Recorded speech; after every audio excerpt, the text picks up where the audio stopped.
നമുക്ക് വചനത്തിലേക്ക് നോക്കുന്നതിന് മുമ്പായിട്ട് വചനം മാംസമായി തീർന്ന കർത്താവിനെ തന്നെ നോക്കി ഒരു വാക്ക് പ്രാർത്ഥിക്കാം. സ്നേഹം നിറഞ്ഞ പിതാവി, യേശുവെ, അവിടുത്തെ നിറഞ്ഞ സന്നദ്ധനായിട്ട് സ്തോത്രം ചെയ്യുന്നു. അവിടുത്തെ വിശുദ്ധ സന്നദ്ധയിൽ, പരിശുദ്ധ സന്നദ്ധയിൽ അടുത്ത് വരുവാൻ ഞങ്ങൾ എന്തുള്ളൂ. അവിടുത്തെ രക്തത്താൽ ഞങ്ങൾ ഓരോരുത്തരെയും കഴുകണേ കർത്താവെ. അവിടുത്തെ സ്നേഹത്താൽ ഞങ്ങളെ നിറയ്ക്കണം.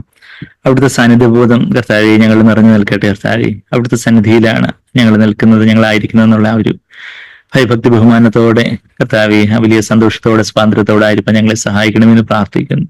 ആകാശവും ഭൂമിയും വാക്കിനാൽ രൂപാക്കിയ സർവശക്തനായ ദൈവം കർത്താവെ, അവിടുത്തെ ശക്തിക്ക് മുമ്പാകെ, അവിടുത്തെ മഹത്വത്തിന് മുമ്പാകെ നിൽപ്പാൻ ഞങ്ങൾ എന്തുള്ളൂ കർത്താവെ.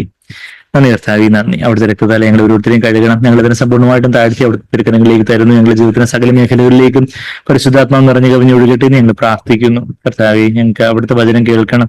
കാഹളധ്വനി പോലെ കർത്താവെ, അവിടുത്തെ ശബ്ദം യോഹന്നാൻ അപ്പോസ്തലന് പത്മോസ് ദ്വീപില് കർത്തൃ ദിവസത്തിലെ ആത്മാവിലെ പരിശുദ്ധാത്മാവിന്റെ നിറവില് കേട്ടതുപോലെ കർത്താവെ, ഞങ്ങൾക്കും അങ്ങ് ഞങ്ങളോട് പറയാനുള്ള കാര്യങ്ങളെ കർത്താവ് വ്യക്തമായിട്ട് സ്പഷ്ടമായിട്ടും കേൾപ്പാൻ, മാനസാന്തരപ്പെടുവാന്, ആഴത്തിൽ വിശ്വസിക്കുവാന്, കർത്താവെ അങ്ങിൽ ആശ്രയിപ്പാൻ, അവിടുത്തെ ശക്തിയാലും ധൈര്യത്താലും ജീവനാലും ഒക്കെ അധികമായിട്ട് നിറയപ്പെടുവാന് കർത്താവ് ഞങ്ങളെ സഹായിക്കണമേ. അവിടുത്തെ പുനഃനാമത്തെ മഹത്വപ്പെടുത്തുന്ന എല്ലാ യേശു കർത്താവിന് വിലയേറിയ മാതിരിയുള്ള നാമത്തിൽ തന്നെ ആമീൻ. ആമീൻ. നമുക്ക് വെളിപാട് പുസ്തകം 19 അധ്യായത്തിന്റെ 11 വരെയുള്ള വാക്യങ്ങൾ നമ്മൾ കഴിഞ്ഞ ആഴ്ച കണ്ടായിരുന്നു. വെളിപാട് പുസ്തകം 19 അധ്യായത്തിന്റെ അതിന്റെ 11 വരെയുള്ള വാക്യങ്ങൾ നമുക്കറിയാം. അത് കർത്താവിന്റെ രണ്ടാമത്തെ വരവിനെ കുറിക്കുന്ന പദങ്ങള്, ആ വാക്യങ്ങളാണ് നമ്മൾ കണ്ടുകൊണ്ടിരുന്നത്. കർത്താവ് വരുന്നതിന് തൊട്ട് മുമ്പായിട്ട് കർത്താവ് രണ്ടാമത് വരുമ്പോ കർത്താവ് ഏതൊരു ഒലിവുമരയിൽ നിന്നാണോ കർത്താവ് സ്വർഗത്തിലേക്ക് ആരോഹണം ചെയ്തത്, അപ്പോസ്തലരുടെ 1-ാം അധ്യായത്തിൽ നമ്മളത് വായിക്കുന്നുണ്ട്. ആ ഒലിവുമരയിലേക്ക് തന്നെ കർത്താവ് രണ്ടാമത്തെ വരവെങ്കിൽ കാല് ചവിട്ടുന്നതായിട്ടൊക്കെ നമ്മൾ സെഖരിയാവ് 14-ാം അധ്യായത്തിൽ വായിക്കുന്നുണ്ട്. കർത്താവ് വരുന്നതിന് തൊട്ട് മുമ്പായിട്ട് ഉള്ള ഒരു അർമ്മഗദോൻ യുദ്ധത്തിന്റെ കാര്യവും അതിന് മുമ്പായിട്ടുണ്ടാകുന്ന അതിനു മുമ്പായിട്ടുണ്ടാകുന്ന ന്യായവിധിയെക്കുറിച്ചും ഒക്കെയുള്ള കാര്യങ്ങൾ ആ ഒരു കർത്താവിന്റെ വരവിന് മുമ്പായിട്ട്, കർത്താവിന്റെ വരവ് അത് 6ാമത്തെ മുദ്രയിലാണ് കർത്താവിന്റെ വരവ് നടക്കുന്നതെന്നാണ് നമ്മൾ വചനത്തിൽ നിന്ന്, വെളിപാട് പുസ്തകത്തിൽ നിന്ന്, നമ്മൾ 6-ാം അധ്യായത്തിൽ നിന്നൊക്കെ നമ്മളത് മനസ്സിലാക്കിയായിരുന്നു. അപ്പൊ അതിനു മുമ്പുള്ള 5 മുദ്രകള്, അതില് 5ാമത് മുദ്രയിലാണ് ഗ്രേറ്റ് ട്രിബുലേഷൻ, മഹോപദ്രവത്തിന്റെ കാര്യമൊക്കെ നമ്മൾ വായിക്കുന്നത്. അതിനുശേഷം 6ാമത്തെ മുദ്രയില് 6ാമത്തെ മുദ്രയിലെ കർത്താവിന്റെ രണ്ടാമത്തെ വരവ്. അപ്പൊ അതിന് തൊട്ട് മുമ്പുള്ള ന്യായവിധിയുടെ കാര്യങ്ങളെ കുറിച്ചൊക്കെ നമ്മൾ വായിക്കുന്നുണ്ട്. വെളിപാട് 16-ാം അധ്യായത്തില്, വെളിപാട് 8-ാം അധ്യായത്തിന് കറസ്പോണ്ടിങ് ആയിട്ട്, വെളിപാട് 8-ാം അധ്യായത്തിലൊക്കെ ഇത് ഒരു 7ാമത്തെ മുദ്ര പൊട്ടിക്കുമ്പോൾ ആണ് 7 കാഹളങ്ങള്. അപ്പൊ ആ 7ാമത്തെ മുദ്ര പൊട്ടിക്കുമ്പോൾ ഉള്ള 7 കാഹളങ്ങളോട് കറസ്പോണ്ടിങ് ആയിട്ട് ഓരോ കാഹളത്തിലും ഓരോ ക്രോധകലശം ഒഴിക്കപ്പെടുന്ന ഒരു രംഗമൊക്കെ നമ്മൾ 16-ാം അധ്യായത്തിൽ കാണുന്നുണ്ട്. വെളിപാട് 8-ാം അധ്യായത്തിൽ അതിനെ കാഹളങ്ങളായിട്ട് പറഞ്ഞിരിക്കുന്ന, ഓരോ കാഹളത്തിനോട് കറസ്പോണ്ടിങ് ആയിട്ട് ഓരോ ക്രോധകലശങ്ങൾ ഒഴിക്കപ്പെടുന്നതായിട്ട്, ദൈവത്തിന്റെ ന്യായവിധി ഭൂമിയിലേക്ക് ഒഴിക്കപ്പെടുന്നതായിട്ട്. മഹോപദ്രവം എന്ന് പറയുമ്പോൾ, ഗ്രേറ്റ് ട്രിബുലേഷൻ എന്ന് പറയുമ്പോൾ അത് പിശാചിന്റെ മനുഷ്യനോടുള്ള, പിശാചിന് ദൈവസഭയോടും ഇസ്രായേലിനോടുമുള്ള ക്രോധം ഇത് ക്രിസ്തുവിലൂടെ വെളിപ്പെടുന്നതാണ് മഹോപദ്രവമെങ്കിൽ, ഇത് ദൈവത്തിന്റെ ക്രോധം വെളിപ്പെടുന്നതാണ് ദൈവത്തിന്റെ ഈ ക്രോധകലശങ്ങളുടെ ന്യായവിധിയെ കുറിച്ച് നമ്മൾ വായിക്കുന്നത്. അപ്പൊ അതാ നമ്മൾ 16-ാം അധ്യായത്തില് ആ ക്രോധകലശങ്ങളെ കുറിച്ചൊക്കെ വായിക്കുമ്പോൾ ബാബിലോണിന്റെ കാര്യം 19ാമത്തെ വാക്യത്തിൽ, വെളിപാട് 16-ന്റെ 19 നമ്മൾ വായിക്കുന്നു. ബാബിലോൺ എന്ന് പറയുമ്പോൾ യേശുവിന്റെ പേര് പറഞ്ഞ് ലോകത്തിന് പിന്നാലെ പോകുന്ന ക്രിസ്തീയ മതം, അല്ലെങ്കിൽ ഭക്തിയുടെ വേഷം ധരിച്ച് ശക്തിയെ ത്യജിക്കുന്ന ഒരു വ്യാജമായിട്ടുള്ള ക്രിസ്തീയ സംവിധാനത്തെയാണ് ബാബിലോൺ എന്നുള്ളത് കൊണ്ട് നമ്മൾ മനസ്സിലാക്കുന്നത്. ബാബിലോൺ അത് റോമൻ കത്തോലിക്ക സഭയും അതിൽ നിന്ന് വേർതിരിഞ്ഞ് വന്നിട്ടുള്ള ഒത്തിരി വേർപെട്ട സഭകളും എല്ലാം ബാബിലോണിന്റെ ആത്മാവില് പിടിക്കപ്പെട്ടതായിട്ടുള്ള ഒരവസ്ഥയും, ബാബിലോൺ എന്ന മഹാവേശ്യ മൃഗമാകുന്ന ഇത് ക്രിസ്തുവിന്റെ മണ്ട കീറിയിരിക്കുന്ന കാര്യമൊക്കെ നമ്മൾ വെളിപാട് 17-ാം അധ്യായത്തിന്റെ അതിന്റെ 4ാമത്തെ വാക്യത്തിലൊക്കെ നമ്മളത് കണ്ടായിരുന്നു. Sitting on the beast, woman sitting, 3ാമത്തെ വാക്യത്തിൽ woman sitting on a scarlet beast, അതതിന്റെ 3ാമത്തെ വാക്യത്തില് കടും ചുവപ്പുള്ള ഒരു മൃഗത്തിന്മേൽ, ആ മൃഗമാണ് ഇത് ക്രിസ്തു. ഇത് ക്രിസ്തുവിന്റെ മണ്ടയ്ക്ക് കീറിയിരിക്കുന്ന വേശ്യയായിട്ടുള്ള ഇത് ക്രിസ്തുവിന്റെ കാന്തയാണ് ബാബിലോൺ എന്ന് പറയുന്നത്. കർത്താവിന്റെ കാന്ത യെരൂശലേമാകുന്ന പുത്തൻ യെരൂശലേമാകുന്ന സഭയാണെങ്കിൽ ഇത് ക്രിസ്തുവിന്റെ കാന്തയാണ് ഈ വ്യഭിചാരിണിയായിട്ടുള്ള ലോകത്തോട് ആത്മീയ വ്യഭിചാരം ചെയ്യുന്ന ഈ ബാബിലോൺ എന്ന വ്യാജസഭ.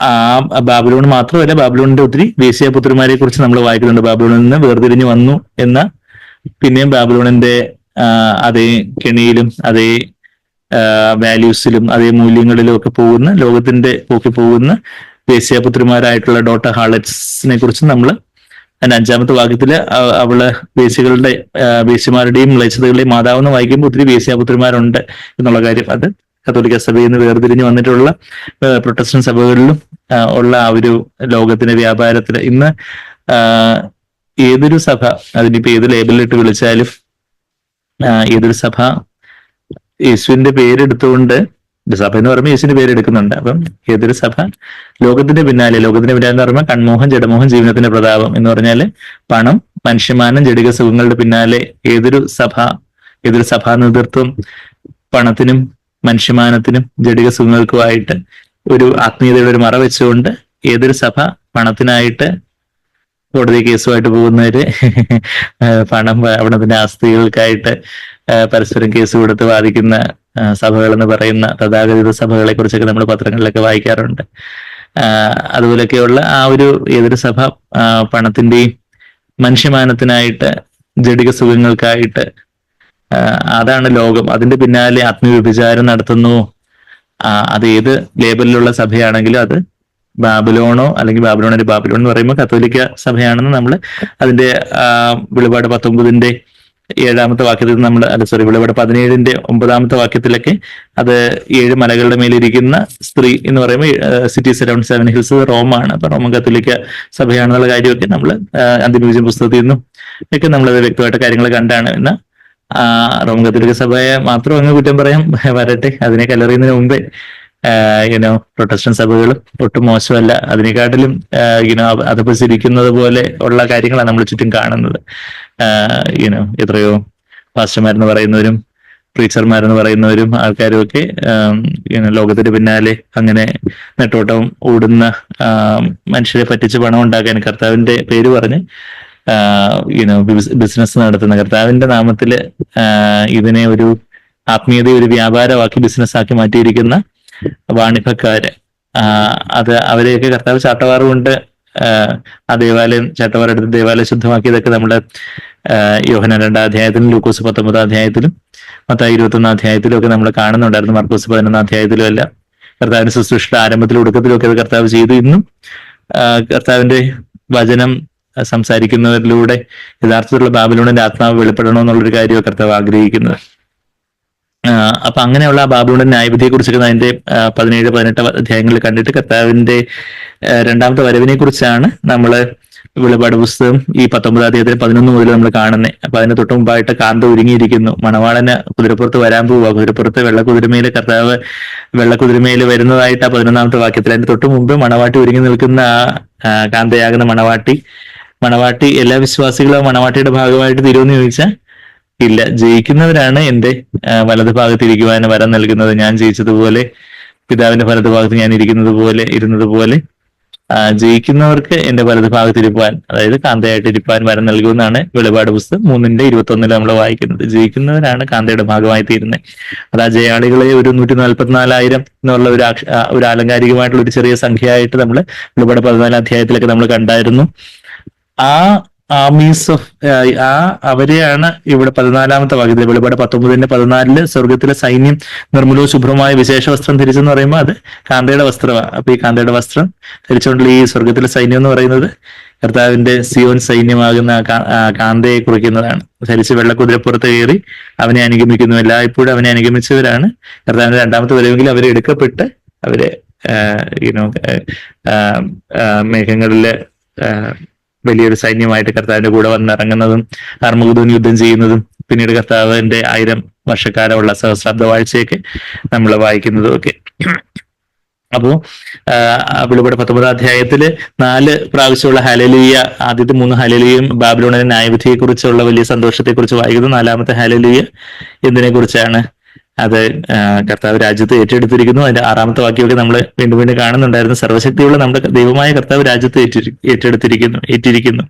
Hallelujah for the Lord of God the Almighty reigns. നമ്മുടെ ജീവിതത്തിന് എന്തെല്ലാം കലങ്ങി മറിഞ്ഞു കിടക്കുന്നതായിട്ട് നമുക്ക് തോന്നിയാലും ഒരുപക്ഷെ നമ്മളുടെ ജീവിതത്തിലോ, നമ്മളുടെ കുടുംബജീവിതത്തിലോ, നമ്മളുടെ തൊഴിൽ മേഖലയിലോ, നമ്മുടെ ജോലിയില്, പഠിത്തത്തില്, നമ്മളുടെ മക്കളുടെ ജീവിതത്തിലോ, അല്ലെങ്കിൽ നമ്മളുടെ കൊച്ചുമക്കളുടെ ജീവിതത്തിലോ ഒക്കെ പല വിധത്തിലുള്ള പ്രശ്നങ്ങളോ കാര്യങ്ങളോ ഒക്കെ കാണുമ്പോൾ, എന്തെല്ലാം പലതരത്തിലുള്ള കാര്യങ്ങളൊക്കെ കാണുമ്പോൾ അവിടുന്ന് നമ്മൾ കലങ്ങി പോകേണ്ടതായിട്ടില്ല. ആരാ രാജ്യത്വം ഏറ്റെടുത്തിരിക്കുന്നത്? സർവശക്തിയുള്ള നമ്മുടെ ദൈവമായ കർത്താവ് ആണ്. അത് അക്ഷരികമായിട്ട് കർത്താവിന്റെ രാജ്യത്വം വരുന്നത് ആ സഹസ്രാബ്ദ വാഴ്ചയ്ക്ക് തൊട്ട് മുമ്പുള്ള ഒരു കാര്യമാണ് നമ്മളിവിടെ വായിക്കുന്നെങ്കിൽ പോലും ഇന്നും എല്ലാത്തിന്റെയും മേലെയുള്ള രാജാവായിട്ട് കർത്താവ് തന്നെ വാഴുന്നു. He's Almighty, he's a pantocrator. Almighty എന്നുള്ള പദം 10 തവണ പുതിയ നിയമത്തിൽ പറയുന്നുണ്ടെങ്കിൽ അത് 9 തവണയും വെളിപാട് പുസ്തകത്തിൽ അത് 9 തവണ പറയുന്നതിൽ അതിലെ ഒരു പദപ്രയോഗമാണ് ഇവിടെ നമ്മൾ വായിച്ചത്. 9 തവണ പറയുന്നതിൽ അതിന്റെ തേർഡ് ലാസ്റ്റ് ആയിട്ടുള്ള റെഫറൻസ് ആണ് നമ്മളിപ്പോൾ വെളിപാട് 19:6 വായിച്ചത്. പിന്നെ 15-ലും സെക്കൻഡ് ലാസ്റ്റ് ആയിട്ട് കാണുന്നുണ്ട്. പിന്നെ ലാസ്റ്റ് ആയിട്ട് 21-നും 22-ലും കർത്താവിനെ ഓൾമൈറ്റി, സർവ്വശക്തിയുള്ള ദൈവം എന്ന് പറയുന്നുണ്ട്. അപ്പം അതൊരു അറിവായിട്ടിരിക്കാനല്ല, നമ്മുടെ ജീവിതത്തിലെ പല സാഹചര്യങ്ങളിലും പ്രയാസങ്ങളിലൊക്കെ നമ്മൾ കടന്നു പോകുമ്പം, പല പ്രയാസങ്ങളിലൂടെ, ബുദ്ധിമുട്ടുകളിലൂടെ, തിരക്കിലൂടെ, പല പ്രയാസങ്ങളിലൂടെ, പ്രാരബ്ധങ്ങളിലൂടെ ഒക്കെ കടന്നു പോകുമ്പോൾ സർവ്വശക്തിയുള്ള ദൈവം, ഗോഡ് ഓൾമൈറ്റി, കർത്താവ് സർവശക്തനാണെന്ന് തിരിച്ചറിയുന്നത് എത്ര വലിയൊരു ഭാഗ്യമാണ്. കഴിഞ്ഞ ദിവസം നമുക്കെല്ലാവർക്കും അറിയുന്ന പോലെ നമ്മളുടെ അനിൽ എന്ന് പറയുന്ന ഞങ്ങളുടെ വീടിന്റെ കോൺട്രാക്ട് എടുത്തിരിക്കുന്ന സഹോദരനെ വെന്റിലേറ്ററിലായിരുന്നു, തിരിച്ച് ജീവൻ വെച്ച് വന്നതായിട്ടൊക്കെ നമ്മൾ പറയുന്നുണ്ടായിരുന്നല്ലോ. അപ്പം അനിൽ ഇന്നലെ ഇവിടെ വന്നായിരുന്നു. അപ്പൊ ഇന്നലെ ഇവിടെ വന്നപ്പോ വലിയത് കൈയൊക്കെ തന്നപ്പോ ഞാൻ ചോദിച്ചു, ഞാൻ അതിനു മുമ്പ് ഫോണിൽ കൂടെ സംസാരിച്ചപ്പോൾ ചോദിച്ചു വെന്റിലേറ്ററിലായിരുന്നു. അപ്പൊ 2-2.5 ദിവസമൊക്കെ ഉണ്ടായിരുന്നു അദ്ദേഹം കോമയിലായിരുന്നു. ഒരു 42 വയസ്സുള്ള ചെറുപ്പക്കാരനാ, അറിയാത്തവർക്ക് വേണ്ടി വിശ്വാസിയായിട്ടുള്ളൊരു സഹോദരനാ. അപ്പൊ ഞാൻ ഈ സ്വർഗത്തിന്റെ കാര്യം പറയുമ്പോൾ അനിലിനുണ്ടായ ഒരു അനുഭവം കൂടെ അങ്ങ് നിങ്ങളോട് പറയാമെന്ന് വിചാരിച്ചു. അത് നിങ്ങൾക്ക് അത് സന്തോഷമായിരിക്കും. എന്ന് പറഞ്ഞാല് അപ്പൊ അനില് പെട്ടെന്ന് അങ്ങ് അനിലിന്റെ ഡിസാസ്റ്റർ ഇതുവരെ ഞാൻ കണ്ടില്ല. എന്തോ ഒരു ഫിറ്റ്സിന്റെ ഭാഗമായിട്ടാണോ ഇങ്ങനെയോ അത് ബ്രെയിനിലേക്കുള്ള, തലച്ചോറിലേക്കുള്ള ഓക്സിജൻ സപ്ലൈ ഒക്കെ അങ്ങ് കുറഞ്ഞു പോയി, കോമയിലോട്ട് പോയി. സ്വന്തമായിട്ട് ശ്വാസം തന്നെ എടുക്കാൻ പറ്റാത്ത രീതിയിലൊക്കെ ഓക്സിജൻ സാച്ചുറേഷൻ ഒക്കെ വല്ലാതെ കുറഞ്ഞ് വെന്റിലേറ്ററിലായിട്ട് ഇവിടെ പരുമല സെന്റ് ഗ്രിഗോറിയസ് ഹോസ്പിറ്റലിൽ പരുമലയിൽ അഡ്മിറ്റ് ആയിരുന്നു. കഴിഞ്ഞ ശനിയാഴ്ചയോ വെള്ളിയാഴ്ചയോ മറ്റുമാണ് അനിൽ ഡിസ്ചാർജ് ആയി വന്നത്. ഇപ്പം കഴിഞ്ഞ ദിവസമായിരുന്നു എന്നെ വന്ന് മീറ്റ് ചെയ്യുകയൊക്കെ ചെയ്തത്. അപ്പൊ ഈ കോൺട്രാക്ട് ഒക്കെ എടുത്ത് ചെയ്യുന്നത് അനില, വീടിന്റെ പണിയുടെ. അപ്പം അനിൽ നല്ല വിശ്വാസിയുള്ള സഹോദരൻ. അപ്പൊ ഞാൻ ചോദിച്ചു, ഞാൻ ഫോൺ വിളിച്ച് ചോദിക്കുമ്പോൾ എന്നോട് ചോദിച്ചായിരുന്നു, ഇന്നലെ വന്നത് എന്നൊന്ന് വിശദമായിട്ട് ചോദിച്ചു. അതായത് ഈ ഓർമ്മയില്ലാതിരുന്ന ആ സമയത്ത് എന്തെങ്കിലും അനുഭവം എന്തെങ്കിലും ഉണ്ടായോ എന്നുള്ള കാര്യം ചോദിച്ചു. അപ്പം പറഞ്ഞു, താൻ ഇങ്ങനെ വെയിറ്റ് ഒന്നും ഇല്ലാതെ ഇവിടെ ഇങ്ങനെ കിടക്കുന്നത് പോലെയും, അപ്പോ എന്റെ തലക്കലും കാൽക്കലും രണ്ടുപേരെ അനിൽ കാണുവാണ്. അപ്പം അനിലിനുണ്ടായ ഒരു അനുഭവം അത് അനിലിന്റെ വൈഫിന്റെ ഗ്രാൻഡ് പേരൻസിനെ കാണുന്നത്. അവര് നല്ല വിശ്വാസികളായിട്ടുള്ള കർത്താവിനോട് ചേർക്കപ്പെട്ടവരാ. അവര് വിശ്വാസത്തില് കർത്താവിന് നിദ്ര പ്രാപിച്ച അപ്പച്ചനും അമ്മച്ചി അനിലിന്റെ വൈഫ് ആൻസിയുടെ ഗ്രാൻഡ് പേരൻസ്, അതായത് ഗ്രാൻഡ് പേരൻസ്, അപ്പൂപ്പനും അമ്മയും. അപ്പൊ അവരെ കാണും. അപ്പൊ ഞാൻ ചോദിച്ചു, എങ്ങനെ അത് കാണുമ്പോൾ ആൾ ഇന്നതാണെന്ന് തിരിച്ചറിയുന്നു. എന്നാ വെള്ളിയുടെ ഫിനിഷാണ് പറഞ്ഞത്. വെള്ളിയുടെ ഫിനിഷ് എന്ന് പറഞ്ഞാൽ ഇപ്പൊ നമ്മൾ ഗോൾഡൻ ഫിനിഷ് എന്ന് പറഞ്ഞതിൽ വെള്ളി, സിൽവർ ഫിനിഷ് മാതിരിയുള്ള മുഖങ്ങള്, അങ്ങ് ഭയങ്കര തേജസ്സുള്ള മുഖങ്ങള്, പഞ്ഞുപോലുള്ള അതുപോലൊക്കെയുള്ള പഞ്ഞുപോലുള്ള മേഘങ്ങളും, പഞ്ഞിയും പുകയും പോലുള്ള മേഘങ്ങളും, പിന്നെ അതുപോലൊക്കെയുള്ള മുടിയും, പിന്നെ വസ്ത്രങ്ങളെല്ലാം അങ്ങ് വെള്ള, തേജസ് നിറഞ്ഞ വെള്ള. അപ്പൊ അത് കാൽക്കല് അമ്മച്ചി തടവിക്കൊണ്ട് ഒന്നുമില്ല, സാരമില്ല എന്ന് പറയുന്നു. അപ്പച്ചനും എന്തോ ആശ്വസിപ്പിക്കുന്നുണ്ടെങ്കിൽ എന്തോ പറയുന്നതായിട്ട് കുറച്ചു നേരം അവരിങ്ങനെ കുറേ നേരം അങ്ങനെ പറഞ്ഞുകൊണ്ടിരിക്കുന്നത് ഒക്കെ. അതിനുശേഷം പുള്ളി ഈ 2 ദിവസത്തിന് ശേഷം കൊണ്ട് ബോധം വരുമ്പോ പുള്ളി കേൾക്കുന്നത് ഡോക്ടർമാർ തമ്മിൽ തമ്മിൽ സംസാരിക്കുന്നതാണ്. അപ്പം ഇങ്ങനെ ഇവിടെ എല്ലാം ഇങ്ങനെ ട്യൂബും കാര്യങ്ങളൊക്കെ ആയിട്ട് ഇങ്ങനെ ആയി കിടക്കുന്നു. അപ്പൊ ഞാൻ ഈ സ്വർഗത്തിന്റെ കാര്യങ്ങൾ എന്നൊക്കെ പറയുമ്പോൾ അത് യഥാർത്ഥത്തിൽ നിത്യതയുടെ കാര്യങ്ങൾ പലരും ഈ മരണത്തോടെ അവസാനത്തോടെ ഇരിക്കുന്ന സമയങ്ങളിൽ ഇതുപോലുള്ള അനുഭവങ്ങളെ വിവരിച്ചിട്ടുള്ള ഒത്തിരി പേര് ഒത്തിരി പേരെ കുറിച്ചൊക്കെ നമ്മൾ കേട്ടിട്ടുണ്ടായിരിക്കും. അപ്പം ഇതിപ്പം അനിൽ പറയുന്ന ആയതുകൊണ്ട് നമുക്ക് വിശ്വസിക്കാൻ ഉണ്ടായ ഒരു അനുഭവമാണ്. അപ്പൊ അപ്പൊ അനിലിനെ ശരിക്കും അത് ദൈവം ജീവൻ തിരിച്ചു തന്നതാണെന്നുള്ള ഒരു വലിയൊരു ബോധ്യമുണ്ട്. ഇതിന് 16 വർഷം മുമ്പ് ഇതുപോലെ എന്തോ ഒരു ഇതുണ്ടാവുകയും അതുപോലെ ഡെത്ത് സ്ഥിരീകരിക്കുകയും ചെയ്തു. മാവേലിക്കരയും കണ്ട് ഹോസ്പിറ്റലില് ഡെത്ത് സ്ഥിരീകരിക്കുകയും ചെയ്തു. പക്ഷെ പിന്നീട് പെട്ടെന്ന് ശ്വാസം കിട്ടി തന്നു. അന്ന് പക്ഷെ ഇങ്ങനെയുള്ള അനുഭവമൊന്നും ഇല്ലായിരുന്നു. ഇപ്രാവശ്യം ഇങ്ങനെ ഒരു അനുഭവം ഉണ്ടായിരുന്നേ. അപ്പൊ ആ ഒരു കർത്താവിന്റെ കൊണ്ടുള്ള സ്നേഹവും കാര്യങ്ങളൊക്കെ ഇപ്പൊ ഒത്തിരി അതുപോലെ ഈ നിത്യതയുടെ കാര്യങ്ങളൊക്കെ ഒത്തിരി യാഥാർത്ഥ്യമായിട്ട് വളരെ ഫ്രീ ആയ കാര്യമൊക്കെ എന്നിൽ പറയുന്നുണ്ടായിരുന്നു. അപ്പോ ഞാൻ പറഞ്ഞിരുന്നു വെച്ചാല് ആ ഒരു നിത്യതയുടെ കാര്യങ്ങൾ എന്നൊക്കെ പറയുമ്പോൾ ഇന്ന് ആൾക്കാര് അതൊക്കെ എന്തോ ആരും കണ്ടിട്ടില്ലല്ലോ കേട്ടിട്ടില്ലോ എന്ന് പറയും. എന്നാൽ അതുപോലുള്ള നിയർ ഡെത്ത് എക്സ്പീരിയൻസസ് പലരും പലതരത്തില് എല്ലാം നമുക്കൊന്നും വിശ്വസിക്കാൻ പറ്റത്തില്ല. എങ്കിലും നമുക്കിപ്പം അറിയാവുന്ന ഒരു സഹോദരനായതുകൊണ്ട് അദ്ദേഹത്തെ ഞാൻ അവിടെ കഴിഞ്ഞ ശനിയാഴ്ച രാത്രിയിൽ ഞാൻ അവിടെ പരിമല ഹോസ്പിറ്റലിൽ ചെന്ന് ഞാൻ ശ്രീലി കുഞ്ഞുങ്ങളും കൂടെ ചെന്ന് കാണാനൊക്കെ ഐസിയുലപ്പം വെന്റിലേറ്ററിലായിരുന്നു. അപ്പൊ ആ സമയത്ത് ഒരു ഇടയ്ക്ക് ഇങ്ങനെ പാതി ബോധം പോലെയൊക്കെ വരുന്നുണ്ടായിരുന്നു. പക്ഷെ ആ സമയത്ത് ഞാൻ വന്ന് കണ്ടതോ പ്രാർത്ഥിച്ചതൊന്നും അതിനുള്ള ഓർമ്മയില്ല ഇപ്പം. ബാക്കി ആ ഒരു സമയത്തൊക്കെ ഒരു പാതി ബോധത്തിലായിരുന്നു. ഇപ്പൊ ഞാൻ പറഞ്ഞു വരുന്നത് വെച്ചാൽ ഇപ്പൊ ഈ ഒരു ഞാനിപ്പം ഓർത്തപ്പോ ആ സാക്ഷിയൊക്കെ പറഞ്ഞതേ ഉള്ളൂ. അത് നമ്മളൊരു ഉത്സാഹത്തിനായിട്ട് ചില ആ ഒരു കർത്താവിന്റെ കാര്യങ്ങളും ഈ നിത്യതയും കാര്യങ്ങളും ഒക്കെ വളരെ യാഥാർത്ഥ്യത്തിലുള്ള കാര്യങ്ങളാണ്. അത് ഇങ്ങനെ ഒരു സാക്ഷി ഇല്ലെങ്കിൽ പോലും നമുക്ക് ആ കാര്യങ്ങൾ അറിയാം. നമ്മുടെ ആത്മാവിൽ നമുക്ക് അറിയുന്ന for those of weaker in faith, വിശ്വാസത്തിൽ ബലഹീനരായിട്ടുള്ളവർക്ക് ഇതുപോലുള്ള സാക്ഷ്യങ്ങളൊക്കെ ഉത്സാഹം നൽകുന്ന കാര്യങ്ങളാണ്. ഈവൻ നമുക്ക് എല്ലാവർക്കും അത് ഉത്സാഹം നൽകുന്ന കാര്യങ്ങൾ. അങ്ങനെയൊക്കെയുള്ള ദൈവം അതുപോലൊരു നിയർ ഡെത്ത് എക്സ്പീരിയൻസ്, ഒരു മരണാസനമായിട്ടുള്ള ആ ഒരു തലത്തിൽ നിന്ന് ഒരു സഹോദരനെ കൊണ്ടുവന്നപ്പോൾ ആ ഒരു സ്വർഗത്തിൻ്റെതായ എന്തോ ഒരു വലിയ സന്തോഷം നിറഞ്ഞ ഒരു സന്തോഷവും പ്രത്യാശയും നിറഞ്ഞൊരു സ്ഥലം.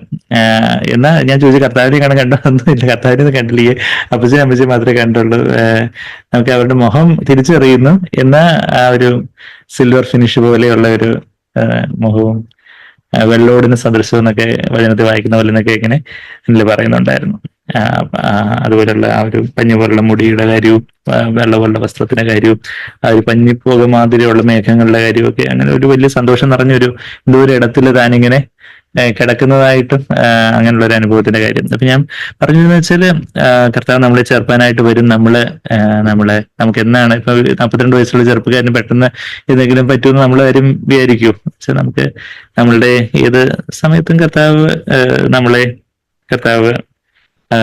നമ്മൾ മരണം നമ്മളെ തേടി എത്തിക്കൂടായികയില്ല. കർത്താവിന്റെ വരവ് എപ്പോ വേണമെങ്കിലും സംഭവിക്കുക. എന്നാൽ നമ്മൾ ഒരുങ്ങിയിട്ടുണ്ടോ നമ്മൾ യഥാർത്ഥത്തില് കർത്താവിനായിട്ട് നമ്മുടെ ജീവിതം യഥാർത്ഥത്തില് കർത്താവിന് നമ്മുടെ ജീവിതത്തിന്റെ ആ ഒരു ഡ്രൈവിംഗ് സീറ്റ്, എപ്പോഴും പറയുന്ന പോലെ ആ ഒരു ഡ്രൈവിംഗ് സീറ്റ്, നമ്മുടെ ജീവിതത്തിന്റെ നിയന്ത്രണം കർത്താവിന് അങ്ങ് ഏൽപ്പിച്ചു കൊടുത്തു. അത് ഏൽപ്പിച്ചു കൊടുത്തുകൊണ്ട് ഒരിക്കലായിട്ട് ഏൽപ്പിച്ചു കൊടുക്കുന്നതല്ല, യഥാർത്ഥത്തിൽ നമ്മൾ ഏൽപ്പിച്ചു കൊടുക്കുമ്പോഴാണ് നമ്മൾ യഥാർത്ഥത്തിൽ രക്ഷിക്കപ്പെടുന്നത്. എന്നാൽ നിരന്തരമായിട്ട് ഏൽപ്പിച്ചു കൊടുത്തുകൊണ്ടേ ഇരിക്കുമ്പോഴാണ് നമ്മുടെ രക്ഷയിൽ വളരുന്നത്. ആ ക്രൂശെടുത്ത് കർത്താവിന്റെ ഇഷ്ടം പോലെ അവിടുത്തെ ഇഷ്ടം പോലെ എന്ന് പറഞ്ഞ് കർത്താവിന് നമ്മുടെ ജീവിതം ഫലമേൽപ്പിച്ചുകൊണ്ടേ ഇരിക്കുക എന്ന് പറഞ്ഞാൽ എന്താ, നമ്മളെ തന്നെ ദൈവമുമ്പാകെ താഴ്ത്തി ഒരു പൂജ്യമായിട്ട് ഏൽപ്പിച്ചുകൊണ്ടേ ഇരിക്കുകയും കർത്താവിന്റെ ആ ഒരു പ്രേരണയ്ക്ക് അനുസരിച്ച് കർത്താവ് അവിടുന്ന് എന്താണ് എന്നെ കുറിച്ച് ചെയ്യാൻ ആഗ്രഹിക്കുന്നത്, എന്റെ സമയം ഞാൻ എങ്ങനെ വിനിയോഗിക്കണം, എന്റെ പണം ഞാൻ എങ്ങനെ വിനിയോഗിക്കണം, ഞാൻ എങ്ങനെ സംസാരിക്കണം, എന്ത് ചിന്തിക്കണം, എങ്ങനെ മറ്റുള്ളവരുടെ ഇടപെടണം, എന്റെ ഭാര്യയോട്, എന്റെ ഭർത്താവിനോട്, എന്റെ മക്കളോട്, എന്റെ അപ്പനമ്മമാരോട്, എന്റെ പഠിത്തത്തിന്റെ കാര്യം, ജോലിയുടെ കാര്യമൊക്കെ ഞാൻ എങ്ങനെ കാര്യങ്ങളെല്ലാം വിശ്വസതയോടെ ചെയ്യണം, എല്ലാം കർത്താവ് അവിടുത്തെ ഇഷ്ടം പോലെ ചെയ്യാനായിട്ട് എന്നെ ബലപ്പെടുത്തണമേ എന്ന് പറഞ്ഞ് നമ്മെ തന്നെ താഴ്ത്തി ഏൽപ്പിച്ചുകൊണ്ടേയിരുന്ന് അവിടുത്തെ ശക്തിയെ നിറയപ്പെട്ടുകൊണ്ടേയിരുന്ന് കർത്താവിന്റെ ഇഷ്ടം ചെയ്യുമ്പോഴാണ് നമ്മൾ കർത്താവിന്റെ യഥാർത്ഥത്തിൽ ഒരുക്കപ്പെടുകയും വളരുകയൊക്കെ ചെയ്യുന്നത്. അപ്പൊ അങ്ങനെ നമ്മൾ 11ാമത്തെ വാക്യത്തിൽ അനന്തര സ്വർഗം തുറന്നിരിക്കുന്നത് ഞാൻ കണ്ടു, ഒരു വെള്ളക്കുതിര പ്രത്യക്ഷമായി. വെള്ളക്കുതിരയിൽ ഒരു വ്യാജം വന്ന കാര്യമൊക്കെ നമ്മൾ കഴിഞ്ഞ ആഴ്ച ഞാൻ കണ്ടായിരുന്നു. ഇവിടെ വെളിപാട് 6ാം അധ്യായത്തിൽ ഒരു വ്യാജൻ, ഈ വ്യാജസിദ്ധൻ എന്നൊക്കെ പറയുന്നത് പോലെ പത്രത്തിലൊക്കെ വ്യാജസിദ്ധൻ അറസ്റ്റില്ല. അപ്പൊ ആരോ പറഞ്ഞു വ്യാജസിദ്ധൻ എന്ന് പറയുന്നത് അതിന് യഥാർത്ഥ സിദ്ധനുണ്ടോ, സിദ്ധൻ എന്ന് പറഞ്ഞാൽ തന്നെ വ്യാജമാണെന്ന് അറിയത്തില്ലേ എന്ന് ആരോ തമാശക്ക് പറഞ്ഞതുപോലെ അങ്ങനെ ഉള്ള